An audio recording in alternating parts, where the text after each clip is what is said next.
Hey, Hey, hey everybody. hey, how's it going, y'all?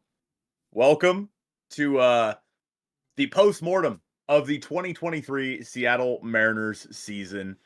There's a lot to talk about. There really is. Obviously, we'll talk a little bit about the 2023 season, kind of what we're looking forward to in the offseason, what needs to happen for the Mariners, what went wrong, what went right, and whatnot. But first, we just want to say, hey, thank you all for being here. It's been a hell of a season. It's been one of those seasons where I for one am freaking exhausted. So with everything. So I don't know how you feeling, Joe. Yeah, I mean, it's been a very long and arduous season for sure. There's a lot of ups and downs, roller coaster of emotions.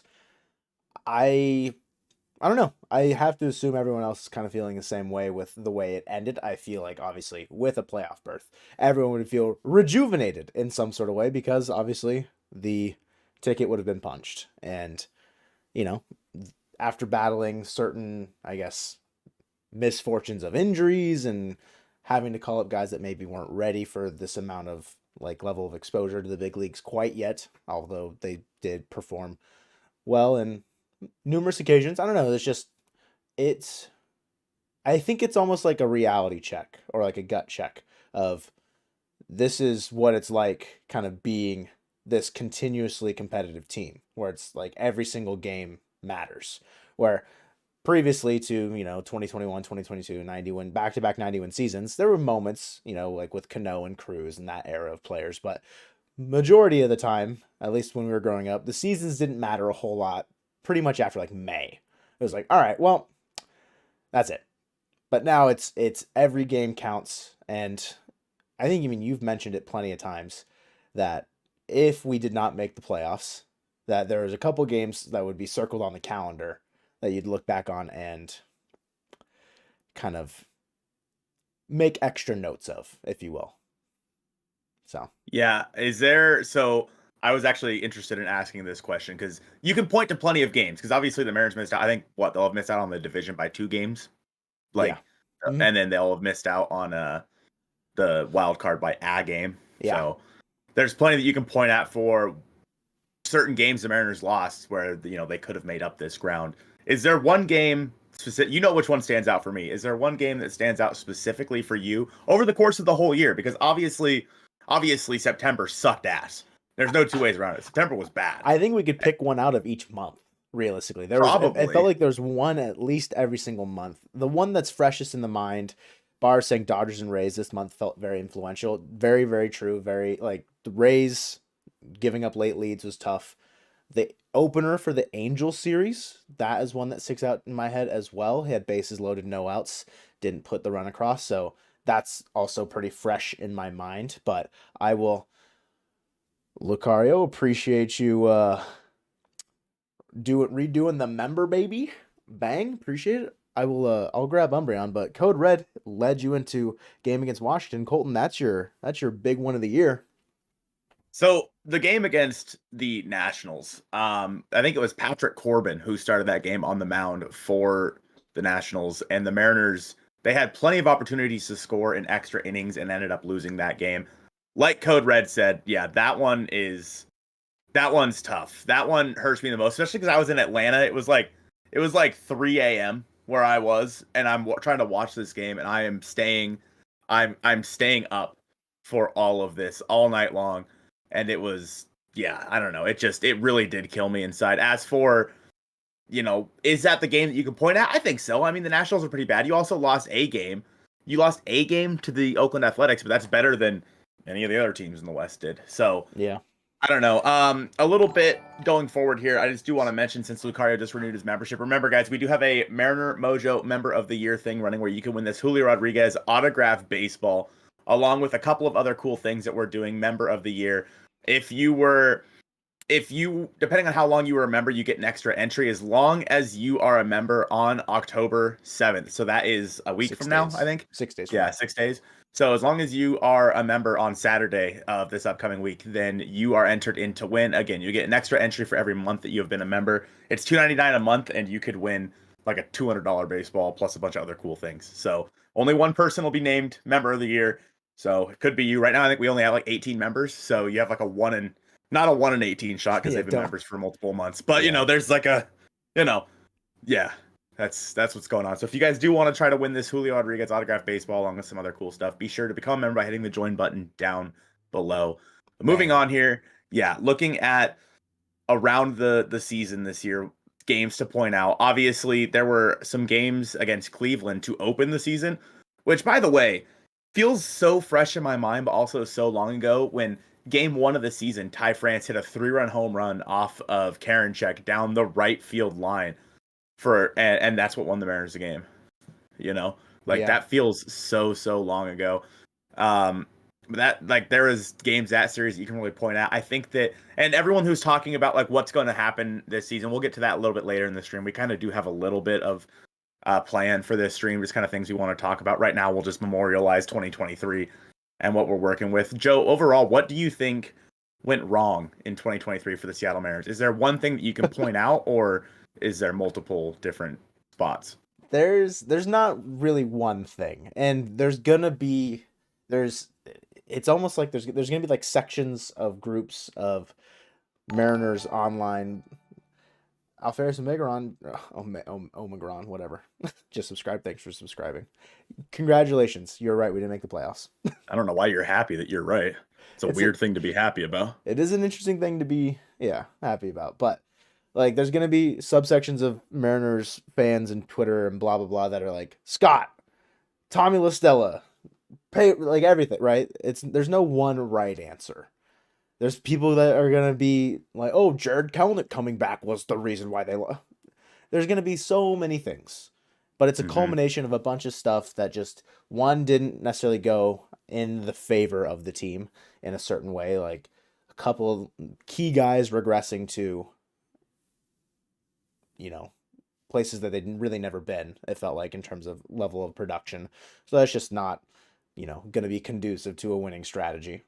You got Yeah. two injuries to starting pitchers that will give you quality innings. People will say, oh, Robbie Ray's bad. How were we supposed to know that with 3 1/3 innings pitched against the Guardians this year? Yeah, he was not great in Right. that start, but one start should not define an entire pitcher season. One pitch should not define an entire pitcher's like persona or presence to an entire fan base. So there are a couple of things I would honestly start with the pitching injuries to Ray and Marco as like my larger impactful things. We got great stuff out of Wu and Miller. We probably still could have had great outings and great appearances and great call it whatever from Wu and Miller with Ray and Marco still being like around. You know what I mean? Mm-hmm. And maybe, Ray doesn't need Tommy John and he's only out until June like they originally said. And then Miller gives us 8 starts, however many it would be, and we're good. We could have used a bit more of like, I guess I won't say like a dependable arm in September, but a guy that has been there before that wasn't really on an innings limit, wasn't really gassed at any point. That would be where I would start if I'm Mm-hmm. wanting to start to kind of like put my marbles into certain groups of like weighing where things went wrong. But I know that's probably not at the top of other people's lists, though. Yeah, I think that when I look at kind of what went wrong this season, I mean, it obviously starts and ends with the offense. In my opinion, anyway. The pitching staff, I mean, they shut out teams 18 times, best in MLB. Like, I completely agree with you that losing Robbie and Marco and all the other stars the Mariners lost, yeah, that had to hamper down the team. You're bringing up guys before they're ready, and they rose to the occasion. They really did, but the offense for me is a team or is a spot where it's just they were never, except for August, never all clicking at Yeah. any point. Like Julio was absolute dog water the last month of the season. Mm-hmm. Teo was super hit or miss. Ty France was bad all year. Gino had his moments, but he was still pretty rough. Obviously, Jared Kelenic helped carry the team through May, but it's like, there with the offense that the Mariners ran out there, you basically you had 3 of the top 10 in baseball in strikeouts in a single season. Like, I mean, Yeah. I'm not going to point out that I'm not going to say that strikeouts are the one thing that kept this team from making the playoffs, because it's not. There are plenty of other things, and you can have guys that strike out a lot. Gino struck out a ton last year, and he was great for the team. It was just you have the key moments like the bases loaded or something, and a guy strikes out. You're doing literally nothing to help the team, and I Yeah. think that I don't know that like I look at the offense specifically, and again, there were plenty of guys that had great years. J.P. Crawford had a career year. Julio, everything that we can say about him, he still did have a great year. Mm-hmm. But and I think it goes all the way back to last offseason and the acquisitions that were made, and they weren't enough. They weren't good. And so I don't know. Like obviously Colton Wong, nobody could have known that Colton Wong was going to be his worst version of himself this year. Nobody could have known The that. absolute worst. Yeah, like nobody could have known that Ty France and Eugenio were going to regress as much as they did. And if you Yeah. say that you knew that, you're lying. So it's really unfortunate the offense went the way it was, but that's what happens when you don't raise the floor with the team. You don't go out and get superstar guys. You go out and get guys that have been decent, but you can see how they can fail. Like Trey Turner obviously had a terrible start to the year, but in the end he put up numbers like he always does. Yeah. And it's like, and for what it's worth, Teoscar did too. I mean, he didn't quite hit 30 home runs, but he's only done that a couple of times. Mm-hmm. Teoscar put up the numbers he normally does. But you look at guys like Josh Rojas was too little too late. I think that he really solidified that second base position for the Mariners. Do I think he should be the guy next year? Not necessarily. And so the offense specifically, and of course then losing Tom Murphy. That's another one that hurt a lot. Cal Raleigh started the last 21 games of the year. Like it's ridiculous, or maybe all but one that he had to do that. Yeah. So I think there's a lot to point at this season, and it's a failure on all fronts. It's a failure on the players. It's a failure on Scott. It's a failure on the front office not going out and getting more guys at the deadline. There's plenty of reasons that this happened to the Mariners this year. It's just you can't point at one thing and say that's the problem, but you can. There are certain things that you can fix moving forward. Are you going to be able to fix the fact that Julio struck out 1,000,000 times this year? I'm not sure. 1,000,000. But can you fix his plate discipline? Yeah, I don't see why not. As long as he stays within himself and doesn't chase outside of the strike zone, I feel like that's something. He's 22 years old. He can work on that. He can still make that happen. Yeah. Yeah, I mean, there's definitely places to kind of start with the conversation, right? And there's a ton of discourse that's going to happen throughout the entire offseason because it's going to be a long one. It's going to be a very long offseason. And it's almost like there's two sides of the same conversation that are going to happen, that people that might think they're complete opposite points, that they're like on complete opposite sides of it, we're all still trying to tackle the same problem, which is making this team better and being a playoff team. Mm-hmm. And I see conversation of like, oh, this just proves that the Mariners weren't good enough to buy at the deadline and they shouldn't have bought at the deadline anyways. But then it's like also in the same way, like we were one game away. Why would we not buy at the deadline? Should we have gone out and got Mark Canha? Do we win 2 extra games? Like he was phenomenal for the Brewers. Does he put up like a 330 average or whatever he hit with Milwaukee, with Seattle? There's never a guarantee. There's never a guarantee that Sewald would have closed out all the games in Seattle had he been given the opportunity if we don't make that trade. The conversations are a bunch of what ifs and a bunch of endless ones where it's like, oh, we see it every night where it's like Rojas comes in with a clutch hit and it's like, oh, we can't win this game without the Sewald trade. But then the next game, the bullpen maybe doesn't. I don't know. It's just there's a lot of dialogue that's just going to be a lot of back and forth where people may not realize it is just a very similar direction they're trying to get to. They just don't know how to like approach it. And I don't disagree that this team should have added at the deadline, but this team also is probably good enough and talented enough on paper to not have needed an extra bat should the guys have been performing the way that they needed to. Were they playing well enough up until the deadline for this team the front office to go out and buy for them? They had turned it around like right in that cusp where it was like this gray area where like maybe they should, maybe they shouldn't. And the one thing that they do is trade the closer, where it's like, how does that make everybody feel? And coming out towards the end of the season here, very last day second to last day, that some people, I mean, there's obviously going to be displeasure with trading a great clubhouse guy, a great teammate like Paul Sewald. And Colton, do you want to talk about Cal Raleigh's comments?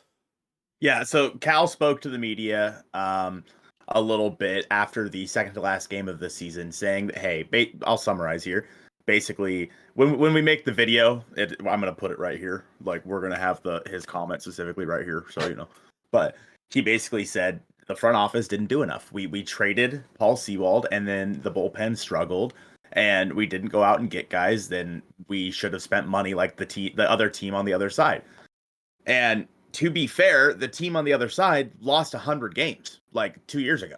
Yeah. Like they're I don't think the Rangers are a team that you look at and be like, we want to be them, because the Rangers, and for what it's worth, they still have plenty of problems. Their pitching staff is an absolute mess. Their offense is good, but they have problems too. I mean, Corey Seager's hurt all the time. He was able to put together a really good season this year, and the guys that they have brought up, Josh Young, great player. Jonah Heim, great player in my opinion. Like Leody Taveras, great player. Evan Carter looks like he'll be a great player as well. You have like guys like Adolis Garcia who strike out a lot, but also hits 40 home runs, and that's great and all. But spending the amount of money that they spent to get Jacob deGrom and to get Max Scherzer, and then of course Corey Seager and Marcus Semien, they are handcuffing themselves for a very, very long time over these contracts. So sure, some of these guys are going to probably put together great years with them, but it'll look exactly the same as it did for the Mariners when they had Robinson Cano, Nelson Cruz, Felix Hernandez, etc. on the team, where all of a sudden come 2018, 2019, you can't add players to your roster that you need to go get because you can't afford it. Look at the Braves, for example. They brought a bunch of guys up and they made their team better via additions from outside the organization. The Mariners have done a very similar thing, but they have not made their team better with additions from outside the organization. I think that is what Cal is talking about. The comment about him saying that, yeah, let's get a hold of, the Rangers here and see how they did it. That's not what he means. He means look at guys such as the Braves, for example, extending all of their players, going out and signing guys when they need it, trading for Matt Olson. Those are the moves you need to make after you already make a great core of the Ronald Acuñas, Ozzie Albies, Austin Rileys, etc. And the Mariners are doing that with Cal, with Julio, JK, hopefully, and of course their pitching staff is elite. I think moving forward, when Cal said that, obviously he was frustrated, but that's exactly what he meant there, not let's go spend $500 million. Yeah. Like, that just makes no sense. It does need to be a controlled spending thing. And really quickly, Robert Brooks, thank you for the $2 super chat. Really greatly appreciate it. Thank you very much.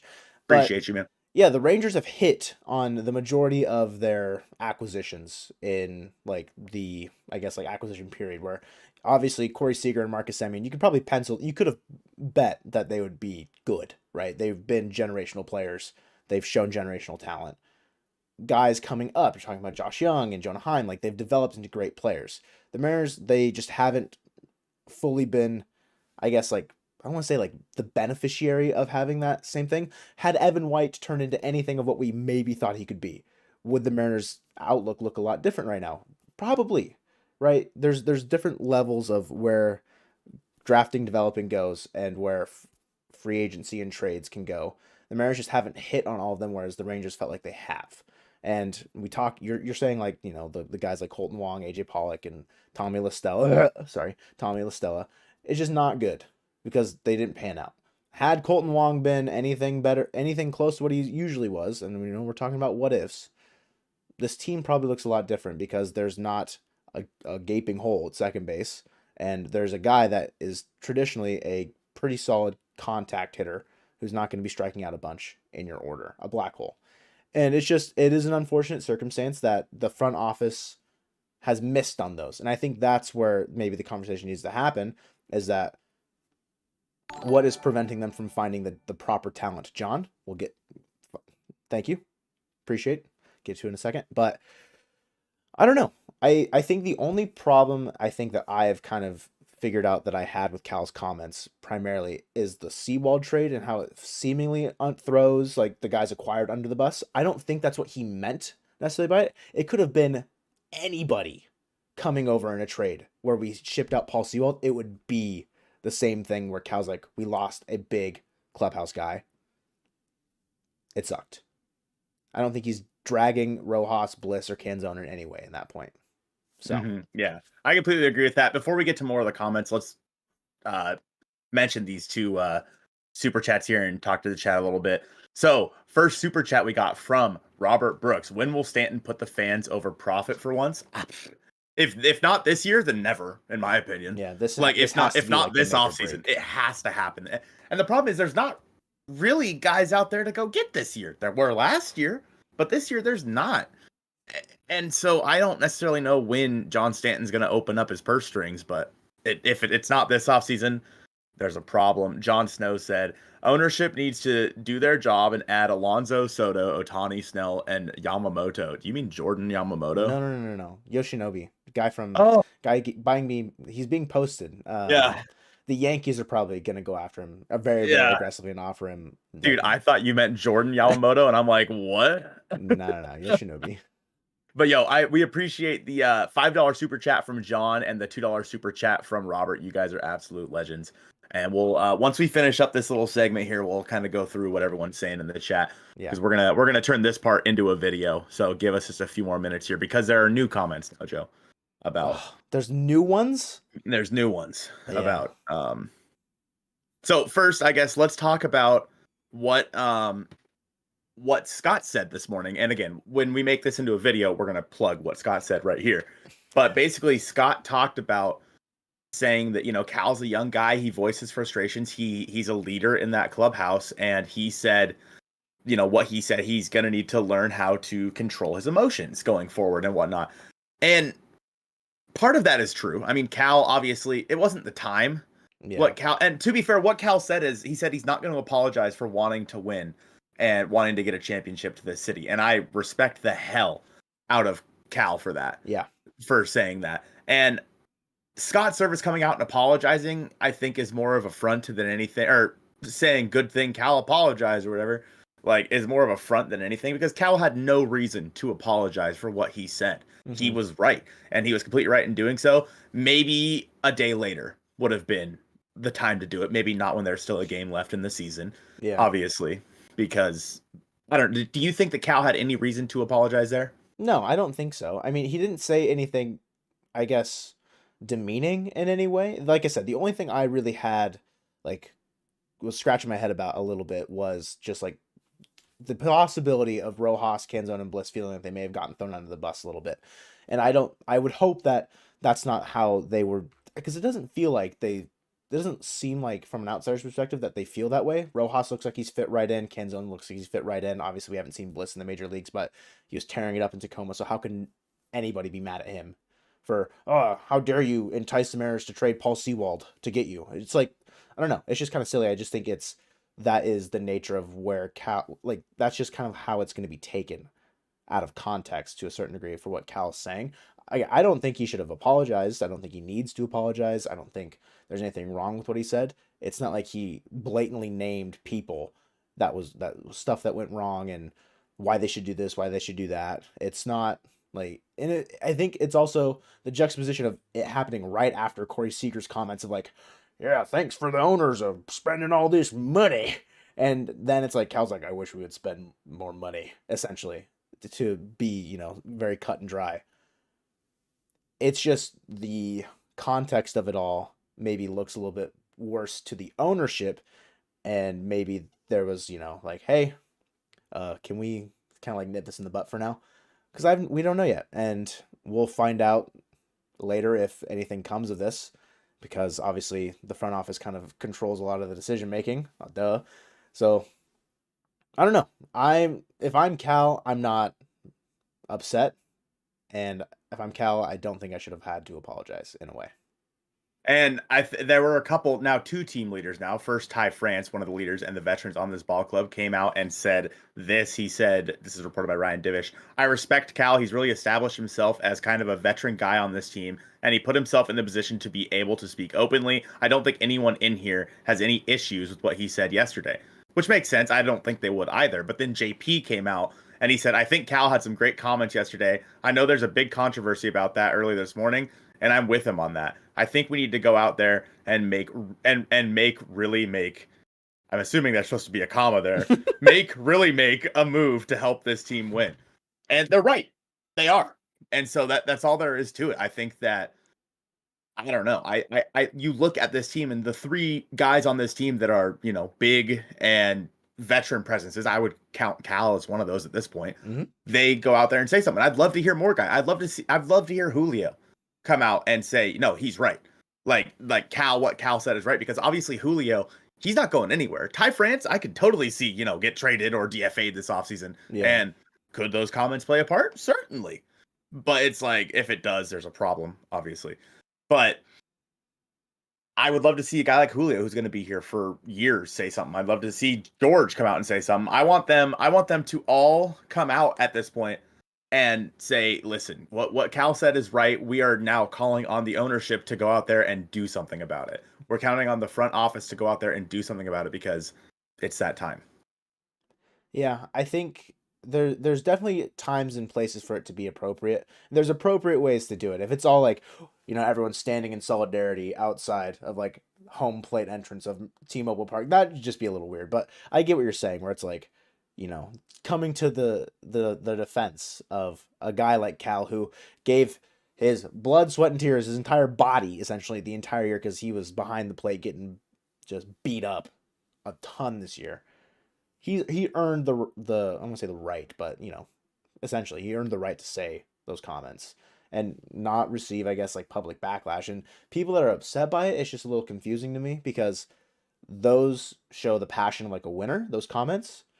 And the only person that's probably mad is front office people, because Mm-hmm. it's kind of pointing out the flaws with the offseason plan, the deadline plan, everything else in between, that a lot of people have pointed to and be like, yo, this was not acceptable. This is not enough for the core that we have. You're not building it up. You're not raising, like you said earlier, raising the floor enough for this team to be sustainable. And it's a tough avenue to walk, especially for a guy that he's probably, like, Scott saying he's frustrated. I would be frustrated too if we just got eliminated from the playoffs. So I don't blame him. And you just caught the last like 21 days in a row after last year had your finger hanging off your hand Mm-hmm. caught as well. It's like Cal gives his body up for this team every single year, and it's like get him help. Like you can't, if someone gets hurt, you can't have Luis Torrens and Brian O'Keefe be your backup. You Yeah. can't. That's just not. And of course Harry Ford, he's on his way. He's still probably a year and a half, 2 years away, I would say, for Harry Ford, but it's possible. Yeah. You go out, you get a solid like number 3 catcher. Obviously, if you can bring Tom Murphy back, you run it back with Cal and Tom, and then a solid number 3 to have in AAA. Not a Brian O'Keefe, not a Luis Torrens. And with that being said, the Mariners still have one of the best catching situations in all of baseball. Yeah. But Cal has every reason to talk about that, and he's mad, of course, about the Seawald trade. And again, like you said, it's not about Rojas, and it's not about Canzone. It's that you traded away a guy in the clubhouse who you feel could have helped. And a guy like Rojas or a guy like Canzone is someone that you should have been able, or should have gone out in the offseason and got before you're in the trenches with the team. Yeah. So I don't know. I'm glad that none of us are mad at Cal. I think it's kind of BS that anyone's mad at Cal and that he had to apologize, but we'll have to just see what it works out to the rest of this offseason for the Mariners. Yeah. Perfect. All right, let's get to some comments here. Hi, in everybody. the chat. Hey, thanks for sticking with us. That'll be a video on the channel later this week. Let's see. What do we want to talk about here? I mean, do you want to bring Teo back? That's been, I guess, a pretty solid question the entire time.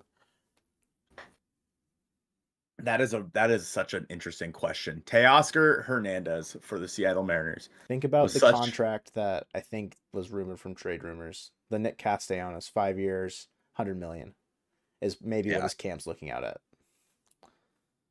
I am giving I think I give Teoscar the qualifying offer. Okay. And then go from there. What did you say it was? 5 years, $100 million? That's what trade rumors said that his camp may be looking at. I have no pulse on whether or not that is going to be accurate or not. But the Phillies I think he'll make more than that. You think 25, especially in the market? Yeah, with how bad the market is.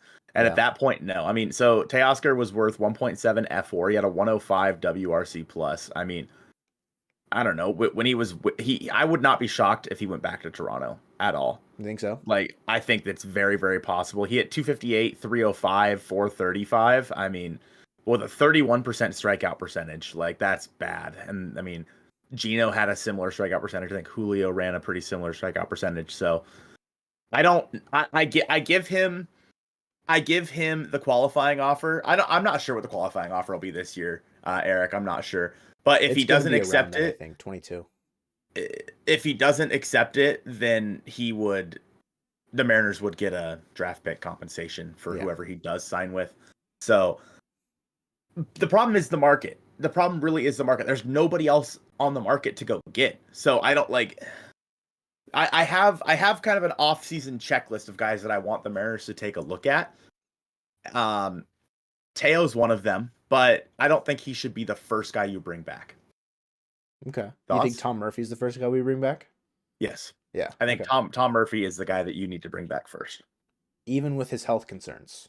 Yep. Like he did enough this year while healthy to warrant like, yes, please come be our second catcher behind Cal and like continue Yeah. to mentor. Because I will say as well, Tom Murphy definitely feels like a veteran presence as well, like a good Mm-hmm. clubhouse presence. Sure, he might have his moments where he doesn't look like he can swing a bat at all, but then he'll go on this torrid streak where he's just smashing the ball like absolute exit velocity, just mwah, just beautiful. And I think he plays a solid defensive catch. It's not perfect by any means, but it's good enough to get the job done. It's going to be better than O'Keefe than Terens by a long shot. What would you want to give Murphy? Are you thinking like trying to do like 2 years or like Maybe like a year with like an option, like a mutual option, or maybe a club option, how or much maybe minimum? even like an incentive laden option where if he reaches this many games plays, it's a vesting option. You know what I mean? Sure. I'd probably give him. God, Catchers are I'd weird. probably I'd probably yeah, they're very I give him like 7 million a year, Okay. but then have incentives for, you play this many games, you get an extra 500K or something like that. Because with his health concerns, like you said, he's a guy that you don't necessarily know what you're going to get out of him. Yeah. So I mean, it's the same conversation we had with Mitch last year about trying to, if we were to offer him a contract to bring him back, it would be like games played or at bats, whatever incentives. And I don't think Mitch would have hit any of those this year had we no, tried to bring him back, kind of in a way. yeah, So yeah, I mean, I don't disagree with Murphy being the first. Is Teo second, or is it outside of the organization that you're going to be looking at in I'd terms of? probably go outside. If the Mariners were to re-sign Taylor, assuming he doesn't take the qualifying offer, obviously, Mhm. if the Mariners were to re-sign him, I would say that wouldn't be until the beginning of like 2024, Okay. like January, February time. Okay. So yeah. How do you feel about Teo? Do you want him back? I think I'm in the same boat as you, where it's like I could see the qualifying or the qualifying offer being okay, running back one more year and then letting him walk if it happens. I doubt he's going to want to take the qualifying offer unless he really likes playing with Julio. They seem like best buds. They seem like good pals, understandably so. But in that same way, he knows the market. He is the second biggest fish in this market right now because the Offensively. offensively, well, yes. Sorry, as a bat, right? Obviously, Otani's number one, and we can talk about Otani in a second, guys. Don't you worry. But to me, he was good enough offensively, uh, pretty, a couple of times. It's just a lot of inconsistency, I felt like, the entire year. But that was the entire Mariners team, it felt like, was a lot of inconsistency, lack of discipline. I think of like the triple that got past him when he was running in. I can't remember who hit it because I was banging my head against my wall. Jose Abreu. No, it was not an Abreu triple. Oh no, that was Julio who gave up the Abreu triple. That's right. Yeah, I don't know. But him running in on the ball, misplaying it, runs past him, and he's kind of like does like an eye roll, tilts his head back, and then starts to like. There's not a lot of urgency in the outfield, and then Blue Jays fans warned us about that. And when we first They did. traded for him, they're like, he's gonna, provide you a lot of fun, but there are gonna be moments in the outfield where you want him benched immediately. I felt that process with his base running as well. So there's just a lot of mental lapses. Maybe sometimes he's just not fully checked in. And Mhm. that to me is a problem, especially when you've got guys around you that are always locked in. Gino, 162. It may not have been the prettiest 162, but it was 162. And Teo played a ton of games this year too. It's just I don't know if I want to run that risk of being slightly underwhelmed again by a guy that we're going to be giving $20 million to. Yeah, I agree with that. Moving on to Otani.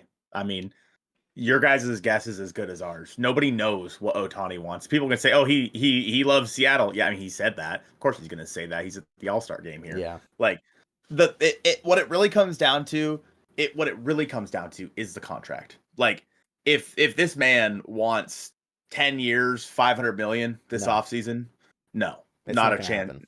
Yeah, like not a chance in hell. If he's willing to take like a 3 or 4 year deal, because obviously with his injury concerns with his arm, and maybe he has an incentive laden option in there, then sure. Like I'm okay with that. Again, I don't know about if we keep it at 50 million a year. I mean, like I almost feel like it needs to be two separate contracts, which I don't think is possible. Sure. But like one is a hitter, one is a pitcher, because obviously we've never seen this before. Like this is something that's never happened in baseball before, a player like this. And so looking at it, he's not going to be able to pitch in 2024. You'd be signing him strictly as a DH, which is fine. Mm-hmm. I like the idea of him as the DH for the Mariners, obviously. But I don't like the idea of signing him to a long-term contract when he's coming off of his second Tommy John, a guy who's had plenty of injuries in the past, and you don't know what you're going to get out of him. That's the only thing. Incentive is the only thing that makes sense to me for him. And I don't know if a guy like Ohtani is going to want to necessarily be harped by that in a certain way. There are teams that will overpay. There are teams that are going to give everything they got to get Ohtani. The Dodgers have to be the front runner. If they're not, I don't know where they're at. They should be the first person to call Ohtani this offseason. They probably already called him. The Angel season ended like 2 hours ago. You know, they've already called him. That's secretly illegal. with a burner phone. They threw it into the the LA sewers. It's you heard it first. But there it's just Ohtani. It feels like we are. It look like it's a lottery ticket, right? If we get him, it'll be by sheer dumb luck that he actually wants to play in Seattle for a certain amount of time before doing something else, or he wants to finish. Like that's just it's the ball is in his court 1,000,000,000%. Yeah. As for, I think Eric said, does it feel like a weak free agent class for anyone else? It is. It is a weak free agent class, except for pitching. I mean, really, the pitching on this and in this specific class is decent. I mean, Aaron Nola is a free agent this year. There's plenty of guys. Everyone's talking about Cody Bellinger, so Sure, yes, I think that the Mariners need to go after Cody Bellinger. Really? I do. Yes, I think that he's a guy you could put in the middle of your order. He can play first base, and he also can play a Gold Glove outfield. And if he's the guy that replaces Teoscar Hernandez, I would be thrilled, because then this way you don't have to get rid of Ty France. Theoretically, you can have him almost like a platoon. Like you keep Bellinger in there every day. Yeah. But against when there's a tough righty, you put Bellinger at first and you put Canzone in the outfield. And you have Ty on the bench. Yeah. So I personally think that Cody Bellinger is my top target right now of the free agent class. Cody Bellinger is. Okay. He sported just a 15.7 strikeout percentage this year, which traditionally, goes pretty well with our lineup of, you said two guys of 30 plus. Previously, obviously, Bellinger, he fell off the face of the earth after a phenomenal start to his career. In those two really poor years, 26.9 and 27.3 strikeout percentage. Are you concerned about any regression? Like, is this resurgence a flash in the pan to you, or is it one of those things where you might be willing to do a prove it contract? But I felt like that's kind of what it was with the Cubs. So he's going to get paid. I feel he's going to get paid. I would call his contract this year with the Cubs the prove it contract. Right. He's going to want multiple years. And I think that that's fine with me. Like I would give him, he's 28, I think it is. So he's not going to be 28 old. next year. Yeah. Oh, he'll be 28 next year. So he's coming actually into the prime of his career by. Oh no, he just turned 28. I'm sorry. Yeah, how dare you lie to me? It's unbelievable. Sorry, it said 27 for his age on the season, so I assumed it would be like updated to that. So that's my bad. And he had a rough second half of the year. So I think, right? I can look at his splits for you. I got you. I don't know. I think that he's a guy where I'm willing to give 3-4 years to, and just kind of see what happens, Yeah. honestly, because I think that his left-handed swing would, I feel like, fit the ballpark really well. And the Mariners could use a lefty bopper to add into that lineup with a lot of right-handed hitters. And obviously we got that a little bit with Canzone, and Mike Ford honestly did a pretty good job at that this year as well. Oh, he didn't regress. No, My bad. no, he had a better He got second half. better. Yeah, he had a better second half. So in the second The half, Cubs in general were just playing better baseball in the second half, which then translates to his yeah. stats looking better. So in the second half, Bellinger hit 313 with 17 homers, 51 runs, 68 RBI. So yeah. So I don't know. I think that he's the guy that, yeah, he had 2 down years with the Dodgers. Yeah. But overall, the rest of his career, the other 7 years in his career, 6 years in his career, he's been a damn good player. Yeah. Like, he doesn't kill you on the base paths. He's put up a 4.1 WAR this year, but he almost put up an 8 WAR in 2019. That's MVP right there. Yeah. So I don't know. I look at him, and of the guys that I want this offseason on the free agent market, I honestly might want him more than Ohtani. Thoughts? Just for how he fits with the club. Yeah. And overall attainability. I don't disagree. Yeah, I mean, attainability. Maybe mainly, I don't disagree, because I think on the surface you're like, we want the best player always. Duh. Like, that's an easy answer. But if you So does everyone else. Exactly. So you look at it from a realistic standpoint, I think Bellinger makes a lot of sense. I don't know how realistic it is that we could even get him, though, because I don't know where he's at in terms of what money he's going to be wanting, what other teams are going to be interested in him. I feel like the Yankees could go after Bellinger pretty heavily. If the Cubs don't try and bring him back, I think they'd be silly. So there's going to be competition, but this is that time where if the Mariners and John Stanton, and he wants to open up the checkbook for Jerry, because I feel like Jerry said it before, like, when the time is right, they would make a move in terms of like money value, essentially. And it's felt like it's been right for a year and a half now. But to them, nothing. It hasn't really been there. This class almost feels like it will keep your window of opportunity open. Whereas if you miss in this class, it's not end all be all, but you could be looking in 2026, 2027, where it's like, oh, we haven't really been an overly competitive team either in the postseason if you're on the outside looking in again in 2024, or bounced in the first round. Like, there's going to be guys you can look back and be like, oh, we should have signed him. And Bellinger seems like a guy that could be on that list. Yeah, I mean, we wanted him last offseason. Yeah. When he was coming off 2 bad years, and you could probably, what did the Cubs sign him for? Do you remember? It'll be right It here wasn't much. on his thing. 1 year, 17.5 mil with a 24 mutual option. So there's a chance that he's not even a free agent, but if he's going to decline that. He's going to decline it and get paid a bunch more money. Yeah. So, why talk about it? Because we're a Mariners news channel. We talk about things that could possibly be news, Demon. Yeah. That's how that works. Even if it doesn't happen, there's still things to talk about. Tyler, this is so sad. Can we get 20 million gifted memberships? Thanks. Yeah. I agree with Kyle Jones. Can we get 20 million gifted memberships, please? Thank you so much. Hi, Kyle Jones. Memberships, get entered in to win this Julio Rodriguez autographed baseball, guys. Tyler's a member. Code Red's a member. Bang. They're entered in. They're entered in to win this Julio Rodriguez autographed baseball, guys. Do you want anything in terms of additions? What are you thinking about bullpen? Or do you think the Mariners lab is just going to be? I think that bullpen would be. I mean, Josh Hader is a free agent. Obviously, I don't necessarily know how I like him as a person. But as a pitcher, I mean, it's undeniable how good he is. So I think that I would love, of course, to have Paul Sewald back. Unfortunately, he's not a free agent until the end of next year, 2024. So that would be, the opportunity. But I think that going forward, Prelander should probably be in the bullpen to start next year. Yes. I mean, you still have Topa, you still have Spire, Munoz, Brash. Like, you have those 4 guys already.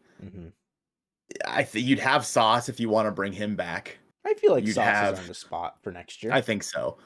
And so there's guys out there, but I think, to be fair, the Mariners do down in AAA and whatnot. They do have guys like Riley O'Brien is a guy that I would have liked to have seen called up over like Dominic Leone, for example. Yeah.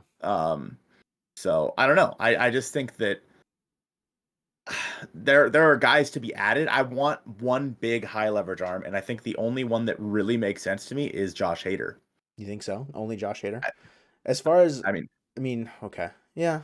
I mean, looking at the list of them, like Reynaldo Lopez is there. He's not yeah, as obviously Josh Hader has been yeah. Josh like, Hader's proven. yes, like reliever of the year type numbers very, very consistently.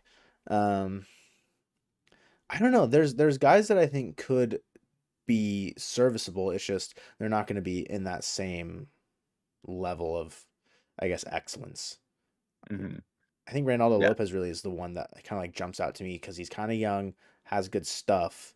Like I see Erasmo Ramirez's name. LOL. Yep. He just got DFA'd by the Rays. RIP our boy. Yeah.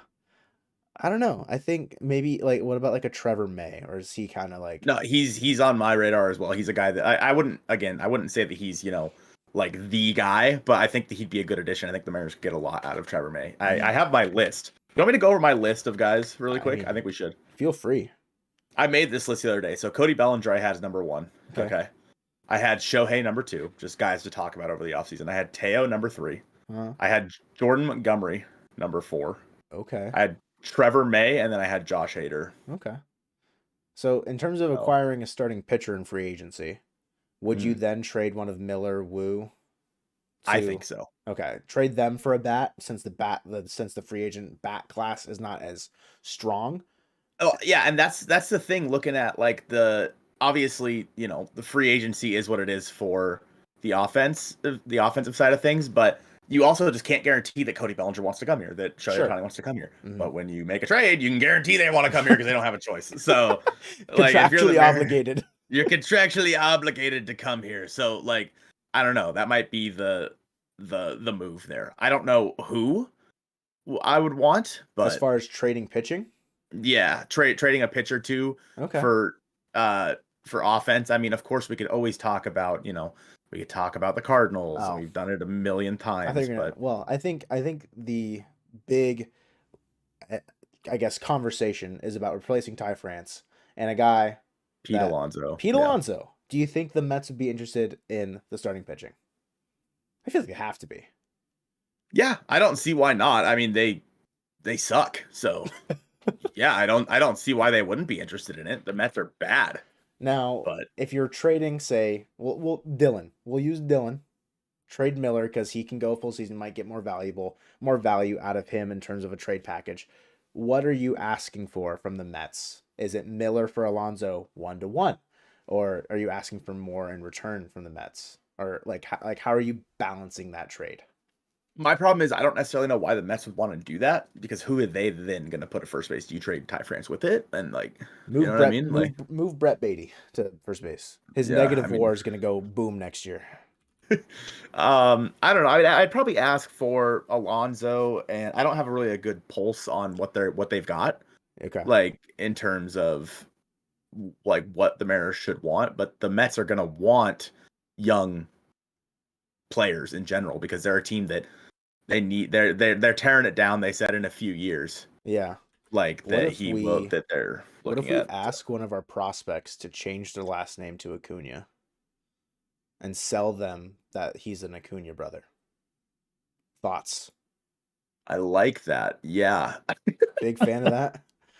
Yeah, that's a good idea. Yeah. Of course, Miller's on the second page of Baseball Trade Simulator. I'm on Baseball Trade Simulator. Oh my God. 2 hours after the season ended. Baseball Trade Simulator is so bad. How desperate am I? Guys, let me get in here, guys. Please, for the love of God, can we not use Baseball Trade Simulator all off season and leave Baseball Trade Simulator's trades in the comments? Can we please do better than that? Guys, for the love of God. I have good news. A Miller for Alonso trade is only a minor overpay for the Seattle Mariners. Miller's got a 20.2 rating, median trade value, and Alonso's got a 16.6. I hate you so much.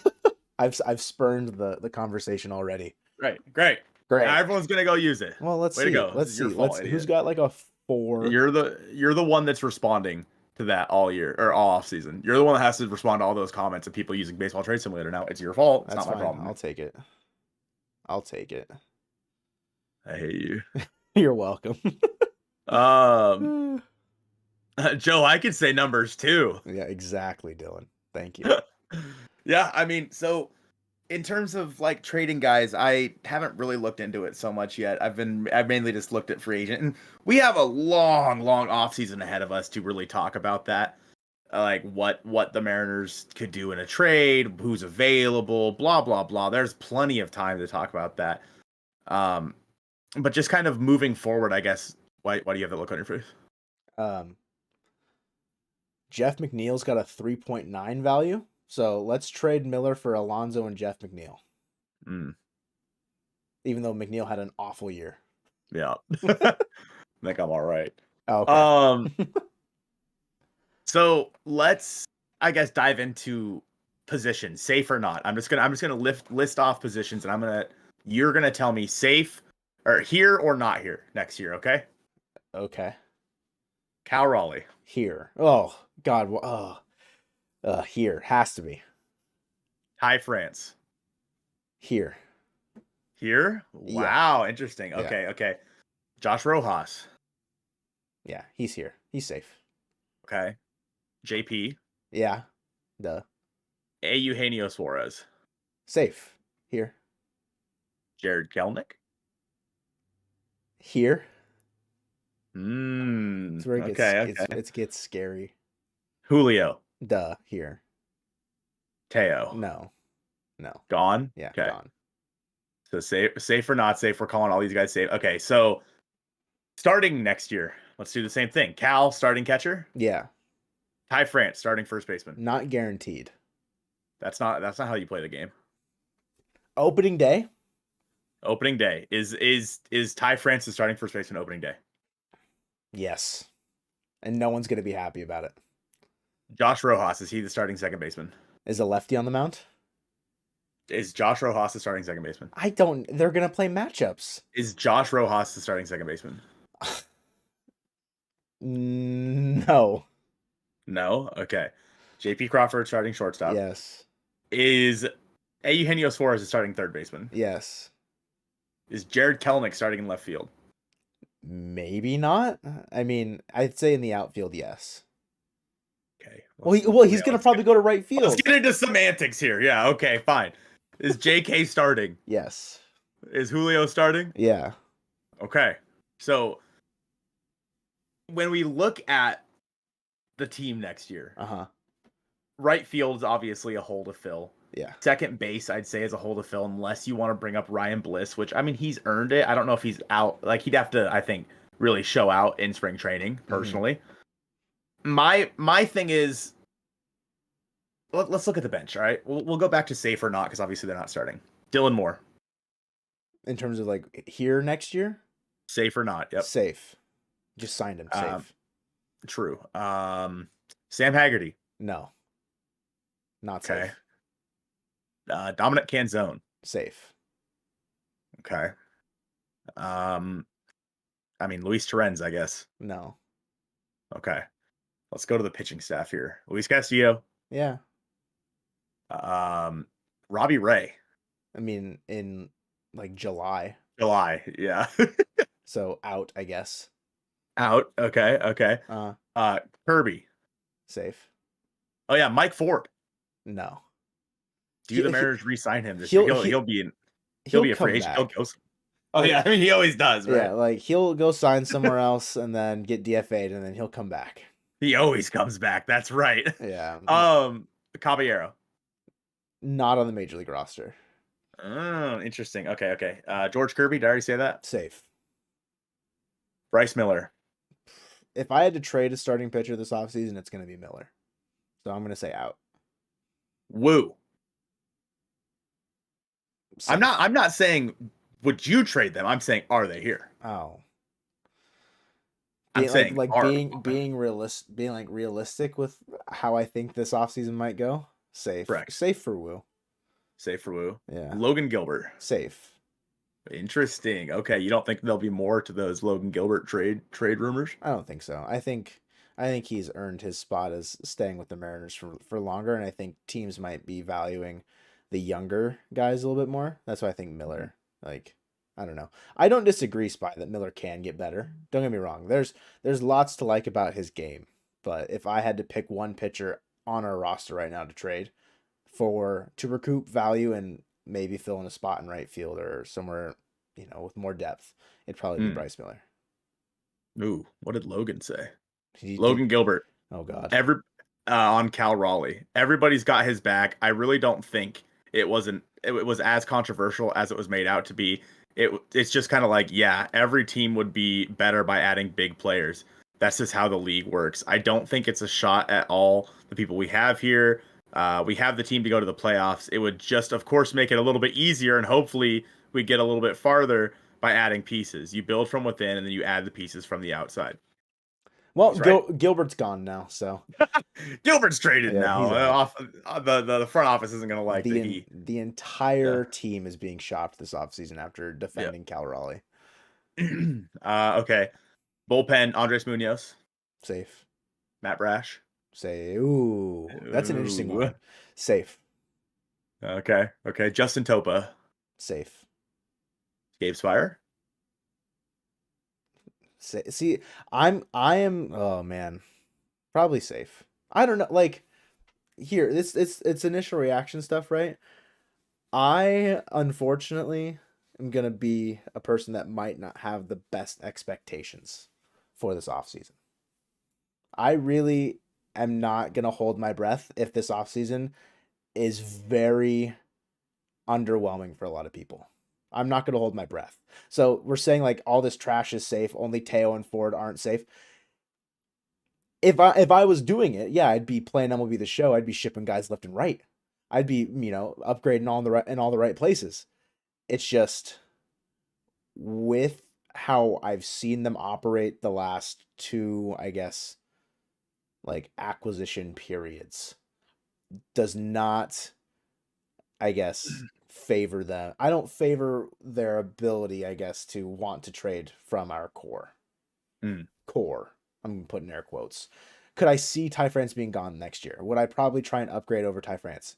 Yes. The issue is I don't know if the front office is going to be willing to do that and whether or not they just want to wait for Tyler Locklear and whether or not Locklear even pans out. Mm-hmm. So Looking at Dorian became a member, woo! became a Jovian. Dorian, you're going to be entered in to win this Julio Rodriguez autographed baseball that my light is shining off of that you can't really see. Perfect. You're going to be entered in to win that. That's worse. That's terrible. There you go. Yeah. You'll be entered in to win that now. Dorian, thank you for becoming a member. All right, I want to play. Go on. Well, Yuri's asking Thornton, Leone, and Bizardo are all gone. I don't think Bizardo's gone, but I would say Thornton and Leone, yes. Parallel, dude, that's a sick name though. You are now going to be entered in to win this. Remember, be a member by October 7th, friends. And you could win this Julio Rodriguez autographed baseball along with some other cool stuff if you are member of the year. I agree. I think Bizardo stays. Yeah. The rest gone. Marco or Bryce Miller? I saw you say that earlier. Is Marco over Bryce? You're not going to get anything from Marco. So, yes, you're trading. If I'm trading someone, it's going to be Bryce Miller. We got a member train. Austin Jackson, you'll be entered in to win this Julio Rodriguez autograph baseball. Dude, appreciate it, Austin. Let's go. Kisses. I appreciate you. We got it for next year, guys. Thank you for coming. We appreciate you, Parallel, for real. Oh, you're an absolute rock star. Make sure you guys stay tuned in the members only area to see who wins this. Member, be a member by the 7th. You'll be entered in to win. The more months that you've been a member, you get an extra entry for every month you've been a member. So you want to play the game? Yeah, I want to play the game. Safe or out? Scott Service. Safe. Let's just rile everybody up right away. Cal. Safe. Ty France. Gone. Josh Rojas. Safe on the bench. Jose Caballero. AAA. Sam Haggerty. Gone. Dylan Moore. Safe. JP Crawford. Safe. Okay. Gino. Safe. Jared Kelenic. Safe. Julio Rodriguez. Gone. Safe. Imagine. Teo. Gone. Mike Ford. Gone. Dominic Canzone. Safe. Okay. I think that's, Terens. Gone. Okay. Should I ask you about Tom Murphy? Gone. Oh, so sad. So sad about Tom Murphy. Do you think Ryan Bliss is on the Major League roster to start next year? To start, no. Okay. Maybe in like May. Okay. Interesting. So second base to start the year for you next year is going to be Rojas and Dylan Moore. Should they not add to it? No. Okay. I guess we'll go to the pitching staff. Luis Castillo. Safe. George Kirby. Safe. Logan Gilbert. Gone. Interesting. You're gonna trade Logan like that, bro? I don't want to, and I hope they don't trade Logan either, but that's your gut. Okay. Bryce Miller. Gone. Brian Wu. Safe. Wow. Robbie Ray. July. Safe. Marco Gonzalez. Gone. Oh, we're seeing big changes. Okay. Bullpen. Munoz. Safe. Brash. Safe. Topa. Safe. Spire. Gone. Saucedo. Safe. Bizardo. Safe. Isaiah Campbell. Safe. Okay. I think that, Thornton and Leona should be gone. If they're not, they're silly. I get this is not the part of what we're talking about now. I was very impressed with Campbell this year. The majority of the time. I thought he was very good. Mm-hmm. I completely agree with that. No, I think that Isaiah Campbell did a job. Colton killing our rotation. Well, yeah, like why are you massacring our guys? Miller and Logan are gone, but I don't want to trade Gilbert either, guys. I absolutely love Logan Gilbert. He's one of my favorite guys. Okay. Like if you're trading Gilbert, that's got to be in a package for Soto. I think that's too much for Soto. For 1 year of I'm saying Soto? Like or Miller, I guess. I don't know. But like we're looking at that package and if we're talking about like where they're gonna add. If you're thinking Miller and Gilbert are gone, what are you then looking to add to, I guess, justify those costs of in that trade or just in general? I don't know, because like if you think Walter is gone, what is it going to take for the front office to give up Walter? What are you? It's going to take a lot. Well, yeah. So as a front office, I don't have a guy in mind personally. I don't know what it's going to be. A package. Like obviously we talked about the package before with the Rays on what it could have been. Safer out. Yeah, I know. Hey, we were playing the game. The game's the game. Gilbert's got a 64.6 median trade value. I don't care. No, let me look at the Padres really quick. So in this deal, or in trading these two, the Mariners would then go out and sign Aaron Nola. Okay. Sign Aaron Nola. I mean, obviously Robbie Ray coming back. Everyone will have opinions about that, I'm sure. There was another starting pitcher, Darren McCacken. You can't trade You can trade Logan, but Walter is safe. Yeah. Yamamoto, yeah, that's a good one as well. Roki Sasaki, when's he coming over? Do we know? Not this year. I can tell you. New to the Mariners world, who is Walter? That Hoju, is that how I say your name? He is the alter ego of Logan Gilbert. Luis Castillo safe, true. Don't forget Hancock. Yeah, I'll be interested to hear kind of what they have to say about Emerson Hancock this offseason. Is he safe? I don't know. I don't know why teams would want him with shoulder injury history, but let me look up the 2023 free agents here. MLB won't see Sasaki until 2027. Damn it. Unless he leaves early, like Ohtani did, and loses money, essentially. But Sonny Gray's a free agent this year. Sonny Gray. I know. I mean, that's a name. Blake Snell. Are you in the Blake Snell coming to Seattle? I would love that. Yeah, I would absolutely love if Blake Snell wants to come to Seattle. I'm in 100%. I've always wanted him with the Mariners. Another guy who's a free agent this offseason, Jordan Montgomery is a guy who I talked about who I would be interested in the Mariners going out and getting. Obviously, I'd rather have Blake Snell than Montgomery, but Snell's going to get a pretty damn good contract this offseason. Yeah, I mean, he's going to win the Cy Young. So yeah, so there are a lot of guys, obviously, but I think it does make sense though for the Mariners to trade from their pitching and then sign people to, I guess, I think you should sign people first. Well, yeah. You got to Well, be sure. yeah, you got to be sure that you can get people in. Tell you, Isak Paredes is a bad idea because it's trading with the Rays is why it's a bad idea. Because Yeah. he'll immediately regress, and then whoever we send over to them is going to be the next coming of Jesus Christ. So unfortunate for anybody that trades with the Rays. They have magic powers. It's true. Yeah. um, let's see. Rather trade Castillo than Gilbert. Oh God, where he's already getting the Robbie Ray treatment. It's I unbelievable. told you, see, that poll was 50-50. That poll was all recency bias, and that is It, all there and was that's to it. okay. There was nothing more than recency bias in that poll. A bunch of Um, foreheads. Murakami posted after the following the 2025 season at the latest for the Ugh. who was asking about Murakami. Castillo chokes. Did you guys not watch him in the playoffs last year? Yeah, I mean he had two bad He starts was, the end of the year, which is yeah, the sour taste, recency which bias. yeah, Yeah, the he sour was taste it's gonna so have. good in the playoffs last year. Other than the home run that he gave up to Jordan, that was in the other batter's box. That's just because he's Jordan. Mm-hmm. We don't really need another starter. I agree, we don't need another starter, but the only way that you're gonna get offense this offseason is probably by trading a starter because Mm-hmm. there's nobody else. There's nobody on the free agent market. So, yeah. We just got $5. Parallel again, kind of felt hella dumb for that. You guys earned this for sitting me down. No, you're okay. No, I mean honestly What a though, parallel say? about Isaac or Isak as Dave says, Dave Sims. Oh, Paredes. No, honestly, if that were to happen, I don't think it's necessarily a bad move. He provides infield flexibility to a certain degree. It's not great defense, but it's also a strong right-handed bat that makes solid contact. It's just the asking price might be a little weird because he had a career year, and again, then it's also trading with the Rays. But mhm. appreciate the five. Very kind of Yeah. you. Very, Thank you, very kind. parallel.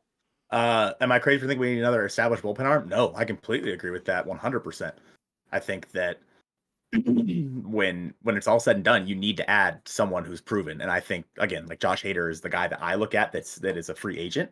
But I don't think you also have to go super hard into Josh Hader either necessarily though. Like he doesn't have that's not the make or break move for the yeah, you bullpen. don't have to get There are him. going to be other serviceable guys, and the Mariners have shown that they can make something out of nothing from bullpen pieces. It's just if there was ever going to be a time to go get a lockdown guy, it could be a Josh Hader type move. It's just the Mariners traditionally have not spent that money in that way, but they don't spend Mhm. money regardless. So Yeah, it doesn't matter. yeah, it doesn't Get matter rid of anyways. JK? No. No. I think Plain- if it hasn't panned out by trade deadline next year, I could see him gone. Then yeah, if he's rough like beginning of next year, then sure. But I am not well after what we saw at the beginning of this season. I am not willing to give up Jared Kelenic. I'm not until something changes. I think he needs to be the starting left fielder next year or right fielder. Yeah, He needs to be a starting next corner. year. Hmm. Like I think it needs to be Julio and Jared Kelenic in the outfield next year, and then from there we figure it out. And again, like you said, if it comes to midseason and he's in a rough spot, it's time to give up. It's time to give up on him because he earned himself a spot on this roster next year.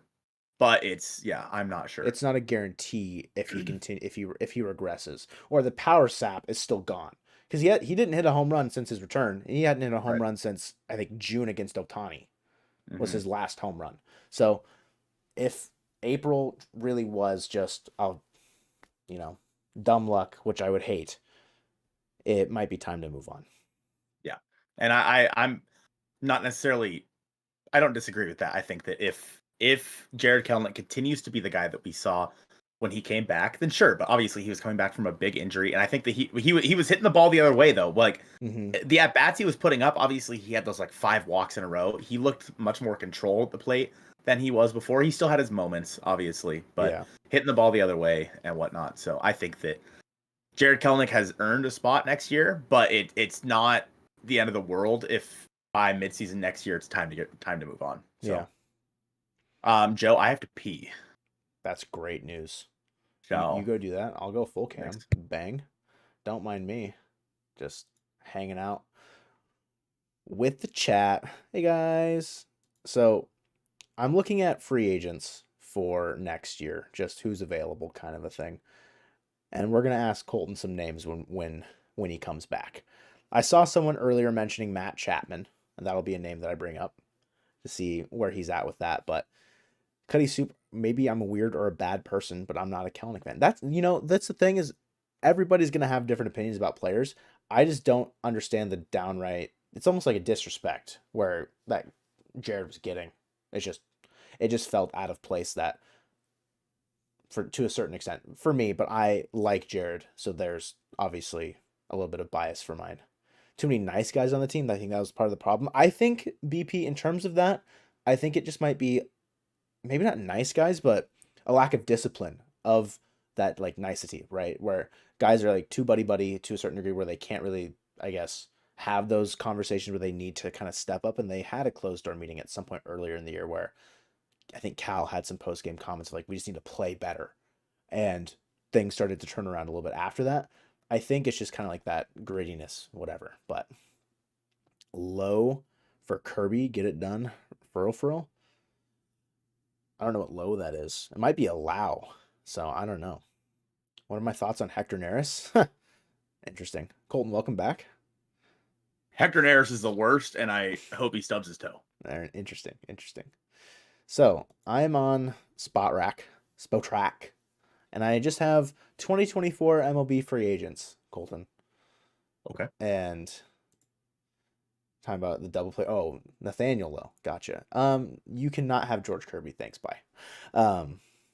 Nathaniel is a great player though, but George Kirby, please no. I need him to be Mariner forever. So 2024 MLB free agents. This is a name that got brought up earlier in the stream while we were chatting, but Matt Chapman. No. Like, no spot? No chance? Immediate no. No? Yeah, no. Okay. Lourdes Gurriel Jr. As the new corner outfielder with Julio and Jared. No. Okay. You don't want to try and go the other Toronto Blue Jays outfielder route? No. Okay. As far as, I guess, kind of like infield depth in a way, Heimer Candelario. Infield depth, yes. Okay. I don't want him necessarily starting. Really? But I don't know, maybe first base. Like it really does depend. Like if you want to throw him at first base, it's like you're starting first baseman. I don't hate the idea. I also don't love it though. I mean, he had a good year. Yeah. It's not like he's lit up the Mariners at this point need proven guys. Okay. In my opinion, like we've tried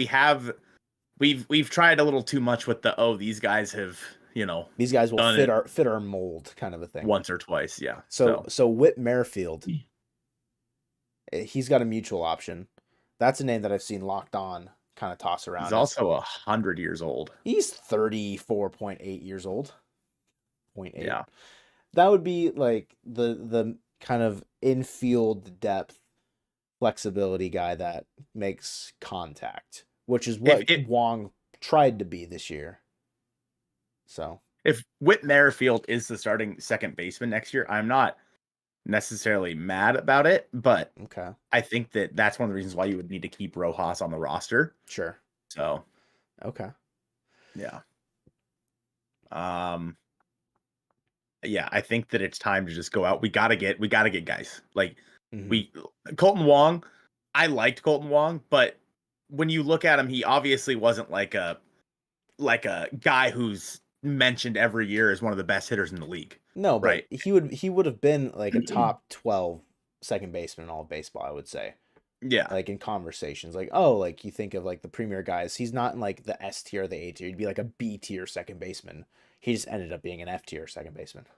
Yeah. I think that Tony Kemp, no. As your starting second baseman, no.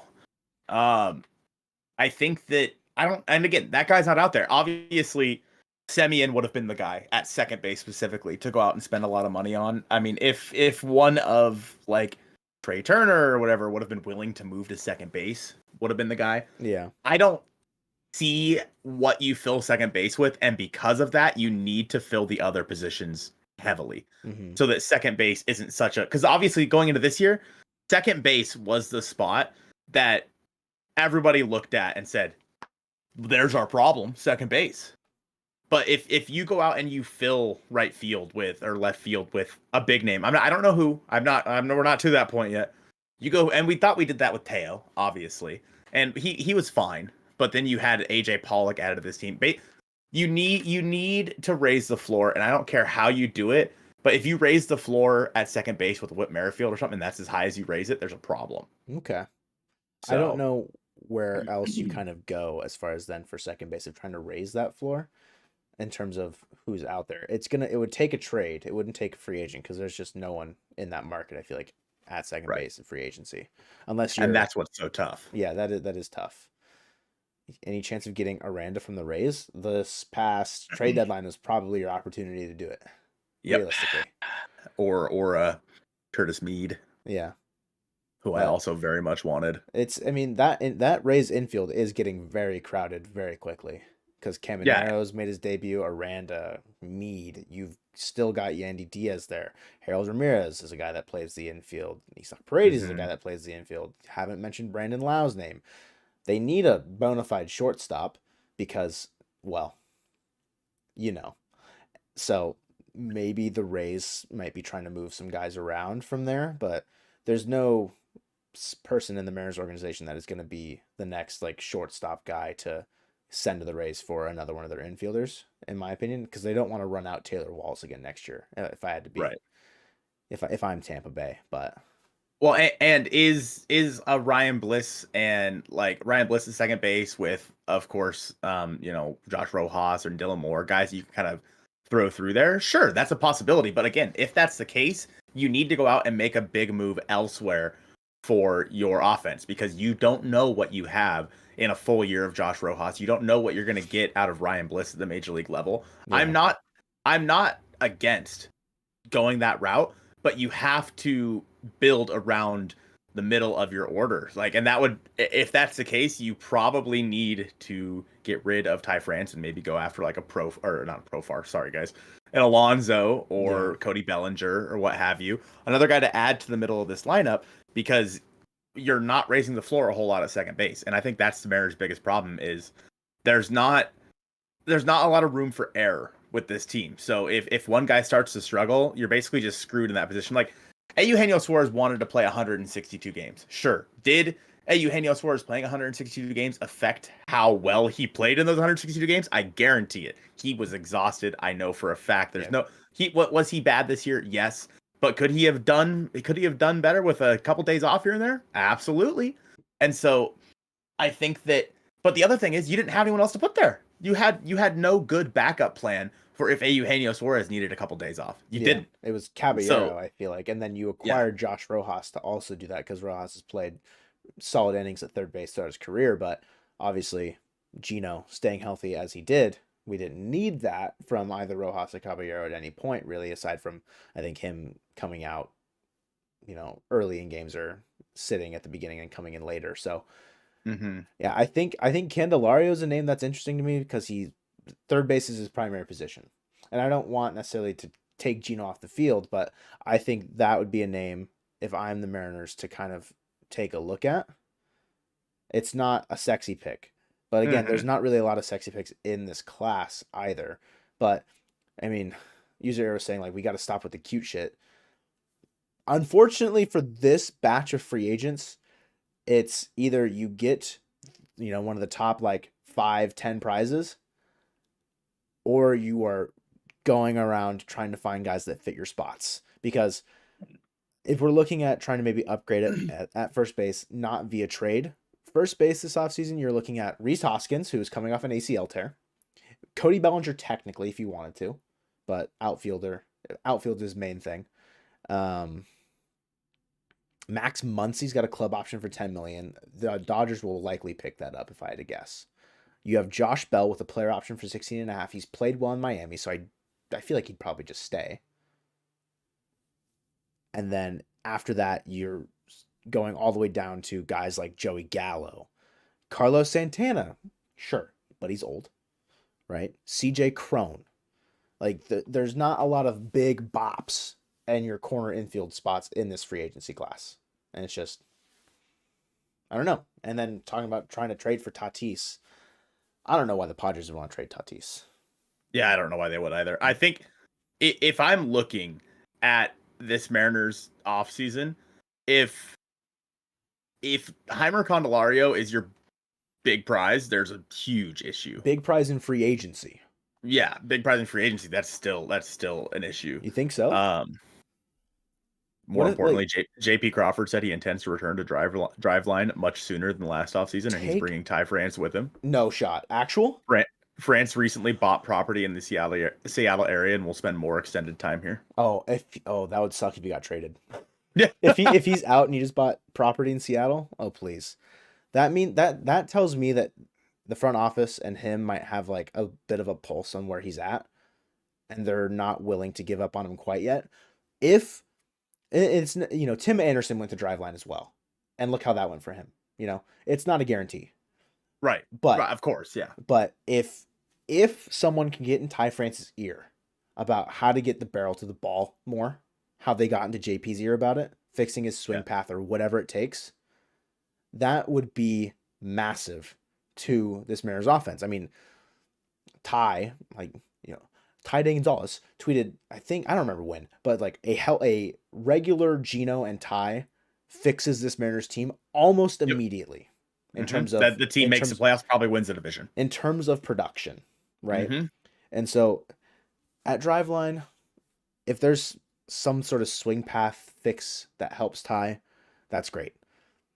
I would love if he wasn't as slow, but that's I don't know if they work on speed there. I don't know if they work on conditioning there. So Teoscar said on free agency, I don't take away the opportunity to come back. This is a special group. I love it here. I love everybody here. I love the fans, the city, and everything. But I think right now it's out of my hands. Interesting. So that's a thing. That's great. Yeah, Teo's it took a lot longer to get a lot of these quotes than I thought it would be. Yeah, I was gonna say let's wait like 45 minutes, 50 minutes after the game. But Cody Bellinger said, I really tried to enjoy these last few weeks. Obviously, there's no prediction of the future. Playing for the Cubs organization at Wrigley was really special. Yes, yeah. The "was" quote was very important in that. It was special. Was. So, I think that we should do superlatives. Right now. Thoughts? Okay. Right now. Sure. Okay. So I'm gonna ask you, and then you ask me, all right? Okay. Who is your Mariners Rookie of the Year? Mariners Rookie of the Year.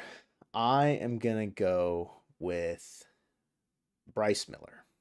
I'm going to go with Brian Wu. Haven't thought about it once until you just asked me. I will say Bryce Miller. Mm-hmm. Okay. Why? I think gave us a bit more in terms of longevity. We weren't overly... I think we were looking to push back Wu's start, not Miller's start, which I think is the conversation. I think Wu in terms of if you look at like the Savant page, I think Wu is better. I think Miller just gave us more. And I think Miller's role maybe put a little bit more pressure on him because he had to come up earlier. I feel like. I don't know. Mm-hmm. I think it could go either way. Yeah, I give it to Brian Wu because obviously this is a guy who had been, he'd thrown 57 innings or whatever it was. And like he came in and basically threw like 100 more and he looked damn good doing it. Like his stuff is nasty and it's only going to play out from here, in my opinion. Bryce Miller, he had the overwhelming fastball and that he really relied on that to start his career. Obviously he was able to work in a little bit more, and I honestly really appreciate that about him. I think that, like you said, either one is fine. What? Justin Topa. Justin Topa is a free agent or not a free agent? Is a rookie. I think technically. Huh. It says rookie status still intact through 2023. Because I mean, he only pitched in like 20 major league innings before this. Yeah. Interesting. Huh. Interesting. Well, that's a weird caveat, so it doesn't count. That's true. Yeah, that's weird. I don't like that. Okay. So, let's go MVP. Who is your MVP? Oh man. I think JP Crawford. I agree. You cannot deny Julio's greatness. Duh. But I think JP earned it for sure. Yeah, I mean he's the captain of this team for a reason. Cap. Yeah. Code Mojo 10 at simplyseattle.com. Simply Seattle. I think that JP is the leader. He is a guy who came out and is, he was the guy for this team. He is the one who all season long provided with no remorse.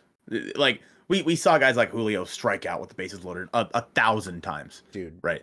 And I love Julio, and I think that he is destined to be one of the greatest of all time for the Seattle Mariners. I really do. Mm-hmm. With that being said, JP was more important to this team than Julio Rodriguez, in my opinion, That's fair. for what he did leadership wise, what he did on the field at shortstop, really kind of shutting up everybody who said that we need to, and including us, that said that we need to go get a shortstop. He put in the work. He is the vocal leader for the team. He's decent defensively over there at shortstop. He really solidified the top of the order and the bottom of the order when he was down there earlier in the year. The growth that we saw from JP Crawford in 2023 is second to none, in my opinion. Like, Yeah. nobody had a better year compared to last year than JP Crawford. On the Mariners, for sure. On the Mariners, yeah. Without a doubt. I agree with JP, Cal, Julio. I think you could argue like Cal 3, Julio 2, but JP I feel like's got to be like the MVP for sure. Yeah. And I agree with Accent as well. Most outstanding player, Julio. I don't disagree. He's the guy. He's the big name. He's the one. He's the headline maker. He's the one who, when something goes wrong, it's all going to fall on him. When something goes right, he probably isn't going to get praised enough. Yeah. But Kruger said something very interesting post game, talking about how he's like Atlas, putting the world on his shoulders, like putting the world on his back. I think it's a very appropriate, I guess, like metaphor or just comparison. It's not necessarily fair, but it is kind of, it comes with the territory of being the superstar. It is like, that is what's happening. JP tried to lighten the load this year, and I think he did plenty. It's just, there's still moments where Julio did disappear in the lights, unfortunately. Yep. But yeah, I completely agree with that. I guess we'll look at, let's see, Cy Young. Who's your Cy Young? Oh man. Is the recency bias gonna sway? I mean, I feel like I'm gonna say George Kirby. I agree with that. I think last two starts of the season put aside, the expectations I think for Castillo were higher than Kirby. We expected Kirby to grow. We saw dominance from Kirby last year already, but I don't know if we were ready for this level of, I guess, excellence to a certain extent. It's not overwhelmingly, it's not far apart for any of the three top names though either. Accent saying Gilbert, I would hear many a cases. I would listen to that argument day in and day out because I loved what Logan Gilbert gave to the Seattle Mariners this year. Yeah, he was great. I just think that Kirby was the he would be the Cy Young.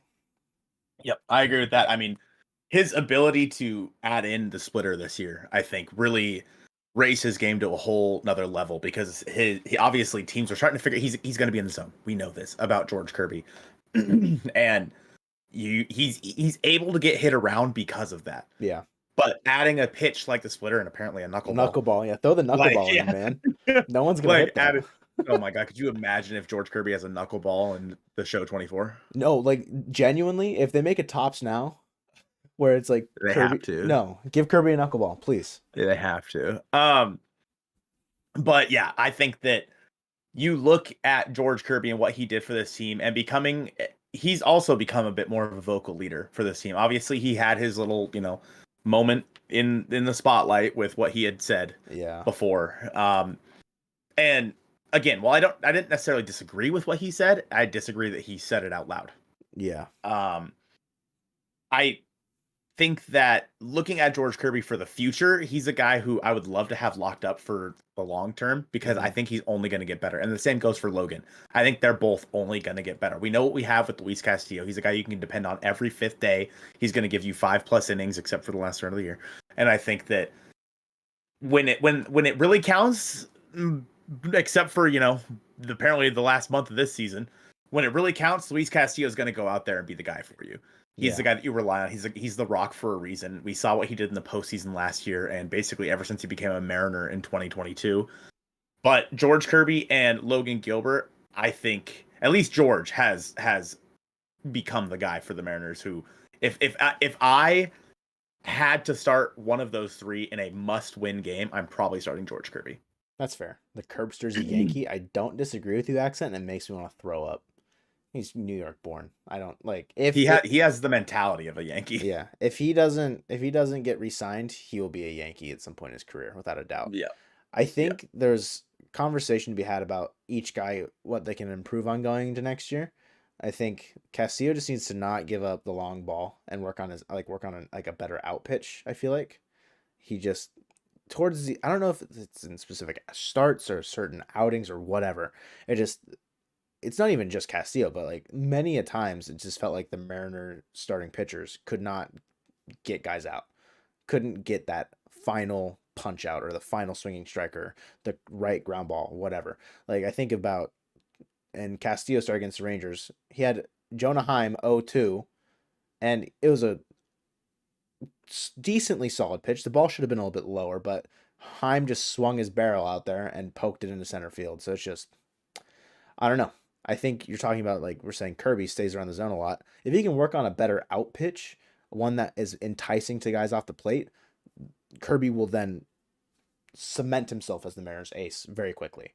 And I think that's where Gilbert kind of exceeds compared to Castillo and Kirby in that way. At least, maybe again, it could be recency bias. His splitter or his extension on his fastball, it seems like it gets guys a little bit better in terms of an out pitch. Mm-hmm. So, okay, so reliever of the year. Reliever of the year. This is an interesting one. This is an interesting one. I think there's 3 names that actually, I mean, I feel like they're all 4. And I know the 4 that you're talking about. Taylor Sauce. Edward Bazardo. I am gonna give it to Justin Topa. Interesting. Okay. I think coming in with no expectations of Topa, I think is he was the Eric Swanson of this year. He was the Casey Sadler. Spire, yes. I don't think there's a wrong answer to this. Topa sucks. What the F? Nah. It doesn't Alex, suck. you ever watched the Mariners before? It doesn't suck. There's plenty of times where Topa showed up in big moments, and given the expectations of him coming into the year, I didn't expect him to throw more than 20 innings. I had no idea where he was going to be. Yep. So Paul Sewald, yeah, I mean, yeah, that's fair. I guess that's a fair one as well. I guess we could say Paul Sewald, even though he wasn't with the team for half the season. I'm going to give it to Matt Brash, reasonable, which is funny because start of the year I was calling for Matt Brash's head because he was that bad, but he came out, he set the record straight, and he 75 or something like that appearances for the man, struck out over 100, and like he's the guy who came in when you really needed an out, when the bases were juiced. Like he's the guy that you called on, and sucked most of the season. That's just not true. And I think that Matt Brash is a guy that, because of the positions he was put in and he succeeded more often than not, he is the one that I would give it to. And I think that he grew a lot in his role this year. I don't see him ever coming into the rotation. He is too valuable out of the bullpen at this point. And while he was going to get the chance to start this year, it's not there for him anymore. Man, that's because he is so damn good out of the bullpen. I think Brash was going to be my answer, but then I think about my expectations coming into the year. I expected Brash to continue to be good. I expected Munoz to continue to be good. Again, it all comes down to, I guess, like your own personal perspective about it. And I don't think there's a wrong answer of Munoz, Brash, Spire, Topa. I don't think you could say any four of those names, and I'd be like, yeah, I Yep. can hear that argument. You know what I mean? Hmm. So Yeah. Bradley asked, do the Mariners need a closer? I don't think they need a closer in the traditional sense. They need another high leverage, been there, done that arm. They need a Paul Sewald, but not obviously not Paul Sewald because obviously he's on the Diamondbacks. But yeah, they need a guy like Paul Sewald who has come in and proven it already. With that being said, Paul Sewald was nothing when the Mariners got him. So do they have that already with some of the guys that they're is Justin Topa the next Paul Sewald? Maybe, probably not because like his stuff moves. His stuff like Justin Topa has more break on his pitches than I've ever seen in my friggin' life. yeah. But There's different well, profiles to it. we talked about it a little earlier. Like Josh Hader makes sense. Reynaldo Lopez makes sense. But it's just there are a lot of there are a lot of options, and you can never discount any kind of reliever the Mariners pick up. Billy says, is Baroa our closer next year? No, but he could very quickly work his way into a high leverage spot with the potential to become a closer eventually. To start the year, though, I think he's just another guy in the bullpen who could become one of the back end guys for you. I think he is the Isaiah Campbell for next year in a way where he may not be used in the biggest spots. He'll get his opportunities. If he shows up, he will continue to then be seen in those opportunities until he proves that he can do it. He's got the elite stuff. It's just the command is the big thing, and whether or not he has that command in the biggest moments. The one time he came up earlier in the year, he didn't really have his command. Aside, that was a long time ago. But I don't know. That's kind of my view on Baroa going into next year. Yeah. Diego Castillo's reliever of the year. It's true. Let's make it happen. What about Is Mike Ford? Gino coming back next year? I freaking hope so. I hope he doesn't leave. What about Mike Ford? What about him? Reliever of the year, obviously. Brew Luis Lorenz. Mm-hmm. Dominican Big Boss coming back next year. I mean, dude's got to get it figured out. He wasn't good in AAA either, so Yeah, it just I don't know about happen. all that. I mean, I think that I look at this roster and there are 4 or 5 spots that you need to fill. But again, the pieces are there. You just need to get the guys around them. So, what awards are we missing? I mean, we could do a most improved, but you said JP. I think another argument would be Jared Kelenic. Yeah. But again, injury kind of hampers that, so it has to go to JP. Gold gloves, any gold glovers? I think Gino deserves a gold glove. Gino and Julio for sure. Get a gold glove. I don't, as far as like gold glove for the AL and catcher, like is Adley like is it him? But I mean, Cal went on a tear in terms of throwing out runners, so maybe he kind of jumps up that list. So I don't know. I could see I think Gino and Julio make a lot of sense as far as gold gloves. Not just like in our own perspective of the team, but everyone for the MLB. All right, Colton. Team awards here. Manager of the I'm just kidding. Maniacta. That's probably the worst one you could have picked. Genuinely, I think you might have picked the worst one. I think that Ty France is incredibly underrated as a defensive first baseman. I said it. The only issue with him is he's kind of short. That's true, but he can't help that. Kyle Tucker hit a line drive over his head and it tipped off his glove, and I'm like, man, if you were only 6 feet tall, you catch that ball. If only. But instead it goes over and everything implodes. Yeah, I mean, but like his ability to isn't his defensive run save like -2? Metrics for defense at first base have never been good. They haven't figured out how to do metrics for first baseman. I don't think they ever will, because there's so many things that are seemingly intangible when you look at like picks. Like you got to pick a ball out of the dirt. How do you measure that? Yeah. Like how do you measure how the ball is coming in? Like if you got short hopped, yeah, it's negative on a lot of guys. I don't think that defensive again metrics for first base are just bad. He's not athletic. I completely disagree with that. I think he's athletic. He's just slow for his build. He's just slow. Like a guy like that should not be able to do the splits like he does, but he can. He's got a lot of good. I think. Oh, what's the word? It's not athletic. Maybe it's athleticism. Maybe like it's technique around the bag. I think he's good at when he was reading a ball coming across the bag, like stepping across the line and catching it on the other side. Like there are moments where like, okay, good play. And instead of like trying to like jump up and reach for it, it's just there are I don't know. First base is weird. He like first base is a position where the technique that you have around the bag, it often gets overlooked, but the amount of scoops that he makes on balls in the dirt, like Caballero today when he first came into the game, like that was a horrible throw from him, and Ty was able to dig it out of the dirt. And I look at some of the things that he does, and I just say, "Wow!" Sometimes because he makes it look a lot easier than it actually is. It's fair. So I don't. Yeah. Again, defense. It's very, very important. I'm not gonna be. It's not like he's. I can't think of like a traditionally horrible defensive first baseman off the top of my head. Like I don't know. He's not like Daniel Daniel Vogelbach. Vogelbach. Yeah, I would say he's not like Daniel Vogelbach over there. It could be much worse, in my opinion, in terms of defense. But yeah. What other rewards are there? we could do. I have no idea. I think that's pretty much it. Silver Slug. Like I don't know. We don't. I mean, as far as the team goes, it's like. Who Julio. had the best vibes this year? The best vibes? Best vibes award. Oh, honestly, I mean, it has to be Gino. I feel like good vibes. He's got the good vibes. Is Evan White ever going to play first base for the Mariners ever again? Is Evan White ever just going to play again? I have no idea. I kind of doubt it. Most clutch award, JP Crawford. Yeah, easy. Like 11 for 16 with bases loaded, or 10 for 15, whatever it was. Mm-hmm. Yeah, most clutch. It's not even for close. Sure. Thank you for that, retcon. That's a good shout. Let's see what else. Who? Least improved. Ty France. Yeah, least improved, or even just like most regressed. Ty France. Sauce or JP, if those for the vibes. I was thinking Sauce as well. I'm not gonna lie. I was Sauce was good for the vibes. Yeah.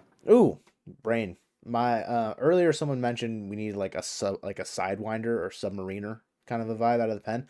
If we get Penn Murphy back next year out of the pen, yeah, that's another guy you got to think about. Yeah, that's Penn. Another arm immediately right there. Wong, oh right. Yeah, true. Sometimes I forget that Colton Wong is on this team. Was on this team because he, Colton Wong had one moment for me where he hit a home run against Minnesota. That Minnesota. Sorry. In the 9th inning with 2 outs on my birthday, and for that moment, that was my guy. Mm-hmm. And then alas. Murphy won't come back. He got injured too late. Is he out till 2025? I'm emotional. Makes me so sad. Most surprising clutch hit? Dom Canzone off the windows. Yep, or Mike Ford off Felix Bautista. Yeah, that's another good one. Or Colton Wong, but Cade Marlowe grand slam off of Carlos Estevez. True. Yep, another good one. There's a few good ones in there. I mean. What happened to Sadler? He had surgery a few years ago. I think it was shoulder surgery. He just hasn't been able to come back, and he wasn't good in Tacoma this year. So there was like a couple 3, like it would be just like a 1, 2, 3 inning, and everyone's like, "Why isn't he in the major leagues?" Like it's 1 inning, guys. Yeah. He like it has not panned out as well as it might look on the surface level. Mm-hmm. But yeah, I think that. There are a lot of what was your favorite part of this season? Do you have a favorite moment this season, Joe? Favorite moment? Mm-hmm. I mean, I got to witness Bryce Miller's debut in Oakland, which was pretty sick. It was raining, and it was a good time. That's up there for me. I think I didn't see any walk-offs. I don't think so. I can't say anything like that. I mean, it's got to be when I was there in July, when we like just dominated the Rays and started playing better baseball. Maybe it was the Mojo meetup day. We're sitting out there in J-Rod squad. You got sunscreen all over someone's back, so that was a good time.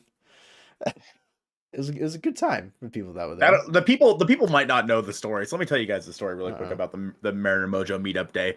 We were out there with a bunch of the Mojovians, people just hanging out with us at the game, and I'm putting on sunscreen because the sun was hot. It was like 90 that day, and I was dying, and I burn so easily. So I'm just lathering up, right, and I get some sunscreen on my hands, boom, boom, boom, and then I go to like try to close it, but my hands are so greasy from the sunscreen that I went to close it and it flew out of my hand and went all over the back of the guy in front of me. And It I was just looked great. at it. I was like, oh. And thankfully he was really cool about it. I bought him a beer after that because I felt so bad. But yeah, Very good time.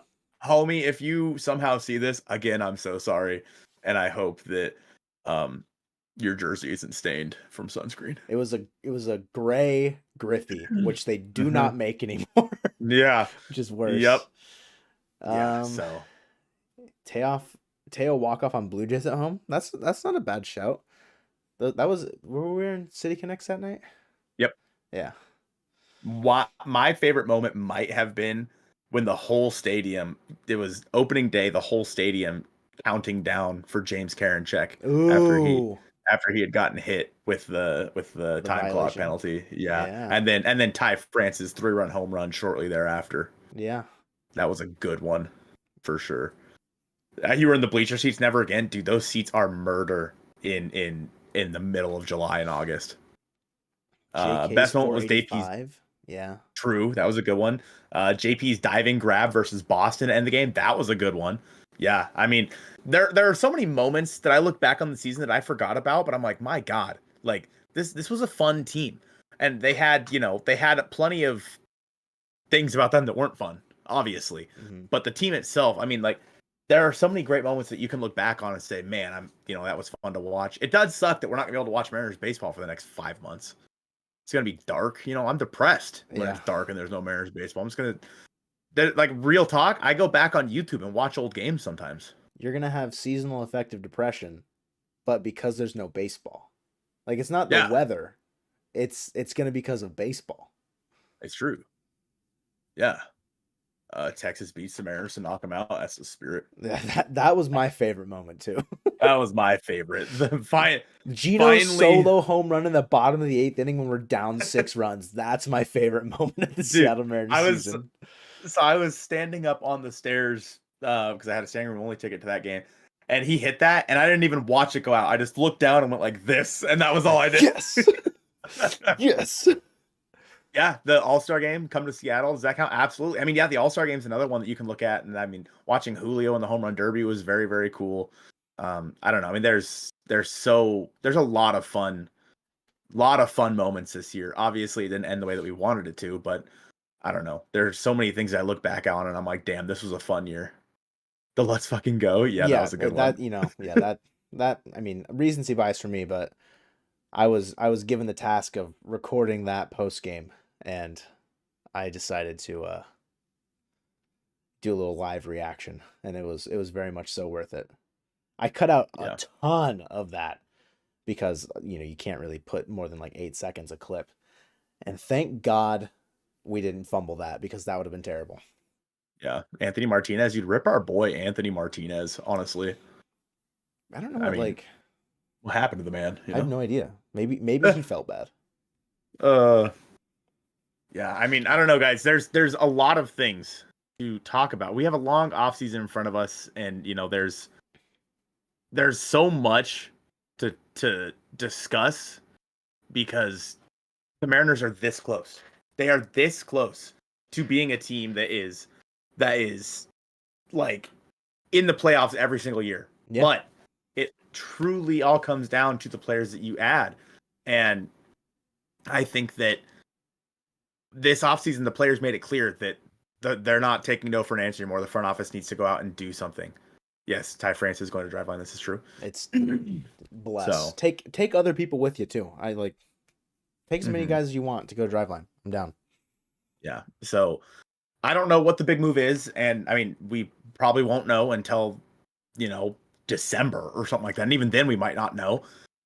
And there's a lot of dark days ahead of us, and it really does suck that the season ended the way that it did. Because we can look back on this season and point to a million different reasons as to why the Mariners lost. But in the end, it was a full team effort on them being bad at baseball for a lot of the start of the season. I mean, just remember, this was a team that was toiling away at 500 for like 3 months. And then somehow this team was also in first place at one point. Yeah, like it was a roller coaster the entire time. It's just, I think what hurts the most is being so. I'm just kidding. I'm not gonna keep saying it. You see what Yes. we could do in a singular month by winning 21 games. And yes, you could talk, oh, the schedule's easy. Doesn't matter. You play who's in front of you. And in September, that kind of came back to bite us because you played better teams and just you couldn't put you couldn't put the wins together. But a 21 win month is no easy feat by any means, Mhm. no matter the opponent. The Royals swept the Astros right before we had to play them in September. So it's just, I don't know. You're saying that they're that close. It is an unfortunate situation that with the way that the season ended. Mhm. Yeah, I mean, 88 wins this year, 90 would have won you the division. So, Yeah. or yeah, would have won you the division. So it's like the we came into this season. One of the videos we made was, can the Mariners catch the Houston Astros? The answer was yes, wholeheartedly. Yeah. The division is the Mariners to lose next year. It's up to them. Like it's attainable for them. They can be the team that goes out, makes the big moves, makes their team that much better. It's all right there in front of them now because the Astros, you've caught up to them. Like all the money that the Rangers spent, you finished one game behind them. Mm-hmm. Like it is all right there. It's now time to take that next step because the Astros aren't the big scary team they were before anymore. They're not. I Mm-hmm. mean, you look at it and like that team, of course, they're still very good at baseball, and when it counts, they're the best team that they can be when it really matters. The Mariners don't have that, and that could that be from the Mariners just not having been there, done that, whereas the Astros, they've been there, they know what it's like, Yeah. and it almost feels like it worked out exactly how they drew it up, which obviously it did not, but in the end they win the division because of a tiebreaker. Yeah. So like it for the Mariners, you are 2 wins behind the team that won the World Series last year. Two. The Astros, you caught them, you caught the Rangers. You have a chance to now be in the playoffs every single year for the next 4 or 5 years while your team, ages together and they learn how to play more as a cohesive unit and how to show up in these big games because plain and simple, the Mariners did it to themselves. The players didn't show up. They didn't. And like you can't look at it any other way because obviously the team, like, it's there. The player, the ability, the talent is there because they were only 2 games short of winning the whole damn division. So the talent's there. It's just, can you put it all together? And they didn't do that this year. So Yeah. a lot of guys will hopefully have learned from this. Julio will learn, hey man, I really suck in the big moments sometimes. You Yeah. know? It's just the spotlight gets on him and he just crumbles. And maybe it's a conversation he needs to have with like a leader that's hitting right in front of him. JP, like, like how do you consistently come up big in those moments? And Mm-hmm. Julio had some clutch moments. There wasn't like it was Right. the entire year he was just a void, but when we needed him most down the stretch, it kind of just went by the wayside. And it's Mm-hmm. unfortunate because, I mean, saying if they had more offense, they would have won the division 1 billion%.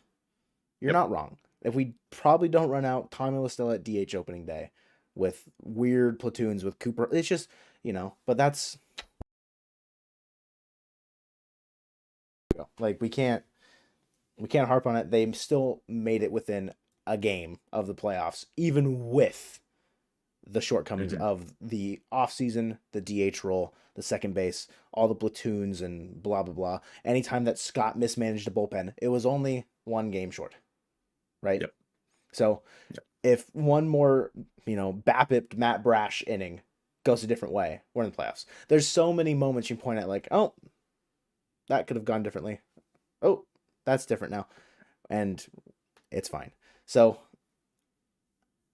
I don't I don't know if this roster necessarily needs as big of a retool as a lot of people are thinking, but I understand why it is that way because of maybe like looks of complacency of guys or lack of discipline and coming up in big moments. There are things to work on. And you're saying they're growing together as a team for the next 4 or 5 years. If you can grow as a team and continue to foster that culture, similar to like what the Braves have done, what the Astros have done for themselves in Houston, we may not like it, but it works for them. Why can't Seattle do that same thing? Mm-hmm. And these are like BP was saying, Julio's young. Yeah, he's young. He's allowed to have these moments where, things don't go right for him. It's fine when you're 22 years old, and I get it completely. But it's the fact that the guys around him weren't performing either, and he's the superstar, so obviously it all comes back to him. Yeah. And you look at Julio, he's supposed to be the guy. And again, he's only 22, but he has taken on the mantle that he needs to be the guy who comes through in those moments. And I mean, he's fine with that mantle. He knows how to wear it. He's young. And I, like you said, you don't have to add like the greatest players in the world, but if you don't and you miss the playoffs again, it's just going to only get worse. Yeah, it's just because continue to permeate that problem. Because like we said earlier, or I think it was Ty Dang Gonzalez that said it, if Ty France and Gino were anywhere near their career norms, the Mariners win the division. Yeah. Like, this team had the talent. They had the guys they needed. But the fact that those two guys weren't who they have always been, and that's what loses it for you, you can't have that. You need to have the wiggle room where two guys can have down years and still, get your team to the playoffs. I mean, I think Bregman had a relatively down year. I think he got hot towards the end, but he had a relatively down year. The Astros won the division. Like, you need to have guys like you need to have like the Jeremy Peñas that you can plug in when Carlos Correa leaves. You need Yanir Diaz or whatever to be able to come in when Martin Maldonado continues to be bad at baseball. And, so it's the Mariners don't have those guys. They have their 9 guys that you put on the field every day. And then the drop off is steep. It's very steep. You're talking about raising the floor. That's the point you're trying to make, is like, you need to raise the floor so the drop off isn't as steep. Trading for the Twins, Edward Julian, a good idea. I don't think the Twins are going to be parting with him, but that could be someone that like raises your floor in this conversation. Yep. I know Jorge Polanco for the Twins is a guy that Accent was talking about at the trade deadline, or maybe even in the offseason going inquiring. He would be probably second base, I think, starting. Maybe, and then Rojas would be the utility along with Dylan Moore going into next year, if that player to be acquired. But it's 3 hours after the game. We have no pulse on what teams are shopping, who teams are looking at. It is just all a bunch of theoretical, hypothetical things. Talking about Shohei comes to the Mariners. We run a 6-man rotation when he is ready. I mean, if you want to try and... I doubt you want to do that by the time he's ready to pitch if he does sign here, but, at that rate, you just probably let him go. And then if he hurts his arm again, that's when you realize maybe signing Shohei Ohtani wasn't a great idea, because his arm's going to be shot after a second Tommy John. There's so many conversations that still have yet to be had, and we're going to continue to have as more things develop over the next 5 months, because we have 5 months until Mariners play regular season baseball again. Yeah, and we know that, you guys are going to have plenty of questions about, what's going on with this team and what the Mariners should and shouldn't do. And feel free to, maybe we'll make a community tab post, just what do you want us to answer during the off season? And obviously we'll get to them. Somebody asked how often we're going to post in the off season. I can't guarantee that it's at any specific rate.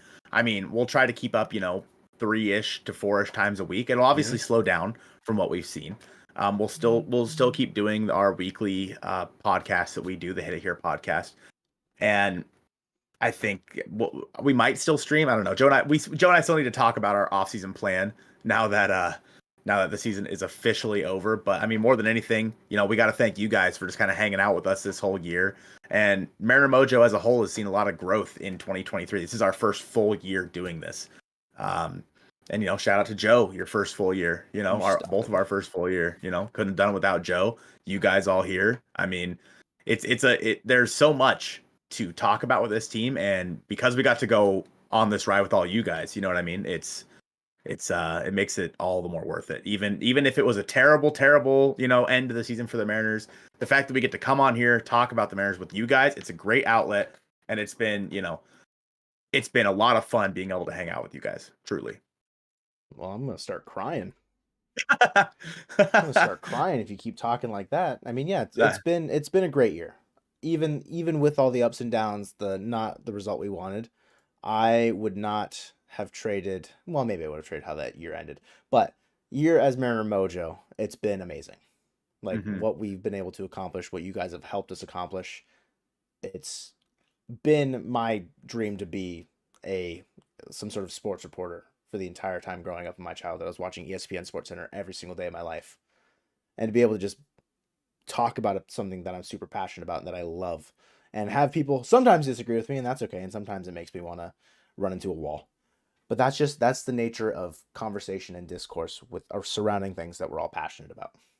Yeah, and I mean, this is something that Joe and I have done for. I mean, Joe and I have known each other since sixth grade, and that was what, like 15 years ago now. God, we're Don't old. don't date us. Don't make us We're sound old. old. But like, so we've just done stuff like this just to the side, not on the internet or anything. You know what I mean? For years. Yeah. Who was the coolest fan that sat near you and caught a ball with their hat? Accent. Yeah, but Um, what member of Mariner Mojo turned around and gave you Nux is my question then, Linkstorm. Just gonna throw that out there. Yeah. That yeah, was a sick catch. and that's the thing. Don't take it personal. I completely agree with you, the Don. Sometimes, of course, we're gonna, everyone's gonna take it personal what everyone says to each other. Like that's just the way that's just the way humans are. Mm-hmm. But for any disagreements that any of us have had for the last, however many months, I wouldn't change it for the world. Even if I hate you guys for a comment one day, I might love you the next day, and vice versa. If you guys hate me for something I said, and then the next day hopefully you love me. So it's the beauty of baseball, it's the beauty of sports as a whole, is we can come on here, we can have a discussion and go from there. And somebody said earlier, when is the Mariner Mojo Locked On collab? I mean, I'm down Yeah, whenever. I You know mean what I the mean? Like, off I'm season be a never. great time to do it. Yeah, So so if they ever do want to do it, I'm certainly down. And I'll never turn it down. I think Ty and Colby do a great job over there. So with that being said, one final reminder: if you become a member of the Mariner Mojo channel, you can win this Julio Rodriguez autograph baseball. This one. that one that totally looks like a signed baseball that you can see the really great blue ink on. Shut up, Joe. You can win this by becoming a member of the Mariner Mojo channel if you hit join at the bottom of the screen. $2.99 a month. As long as you're a member by October 7th, you have a chance. Anyone who's been a member for longer than a month, every single month that you've been a member, you get an extra entry. Again, thank you guys so much for everything that kind of happened this year. It was a whole lot of fun being able to do this with you guys. Hitting 10K for sure next season, bro. I want to do it before the end of 2023. Or into It's a 2023. It's a it's grind, a baby. it's a grind, but off season stuff. So We got this. again, thank you guys so much. It's been a great season. Be sure to stick here with us at Mariner Mojo. We'll be posting stuff all season long, or all off season long. We're not going anywhere. Anything you want to say, Joe? Uh Thanks. From the bottom of my heart, thanks. So, see you guys later.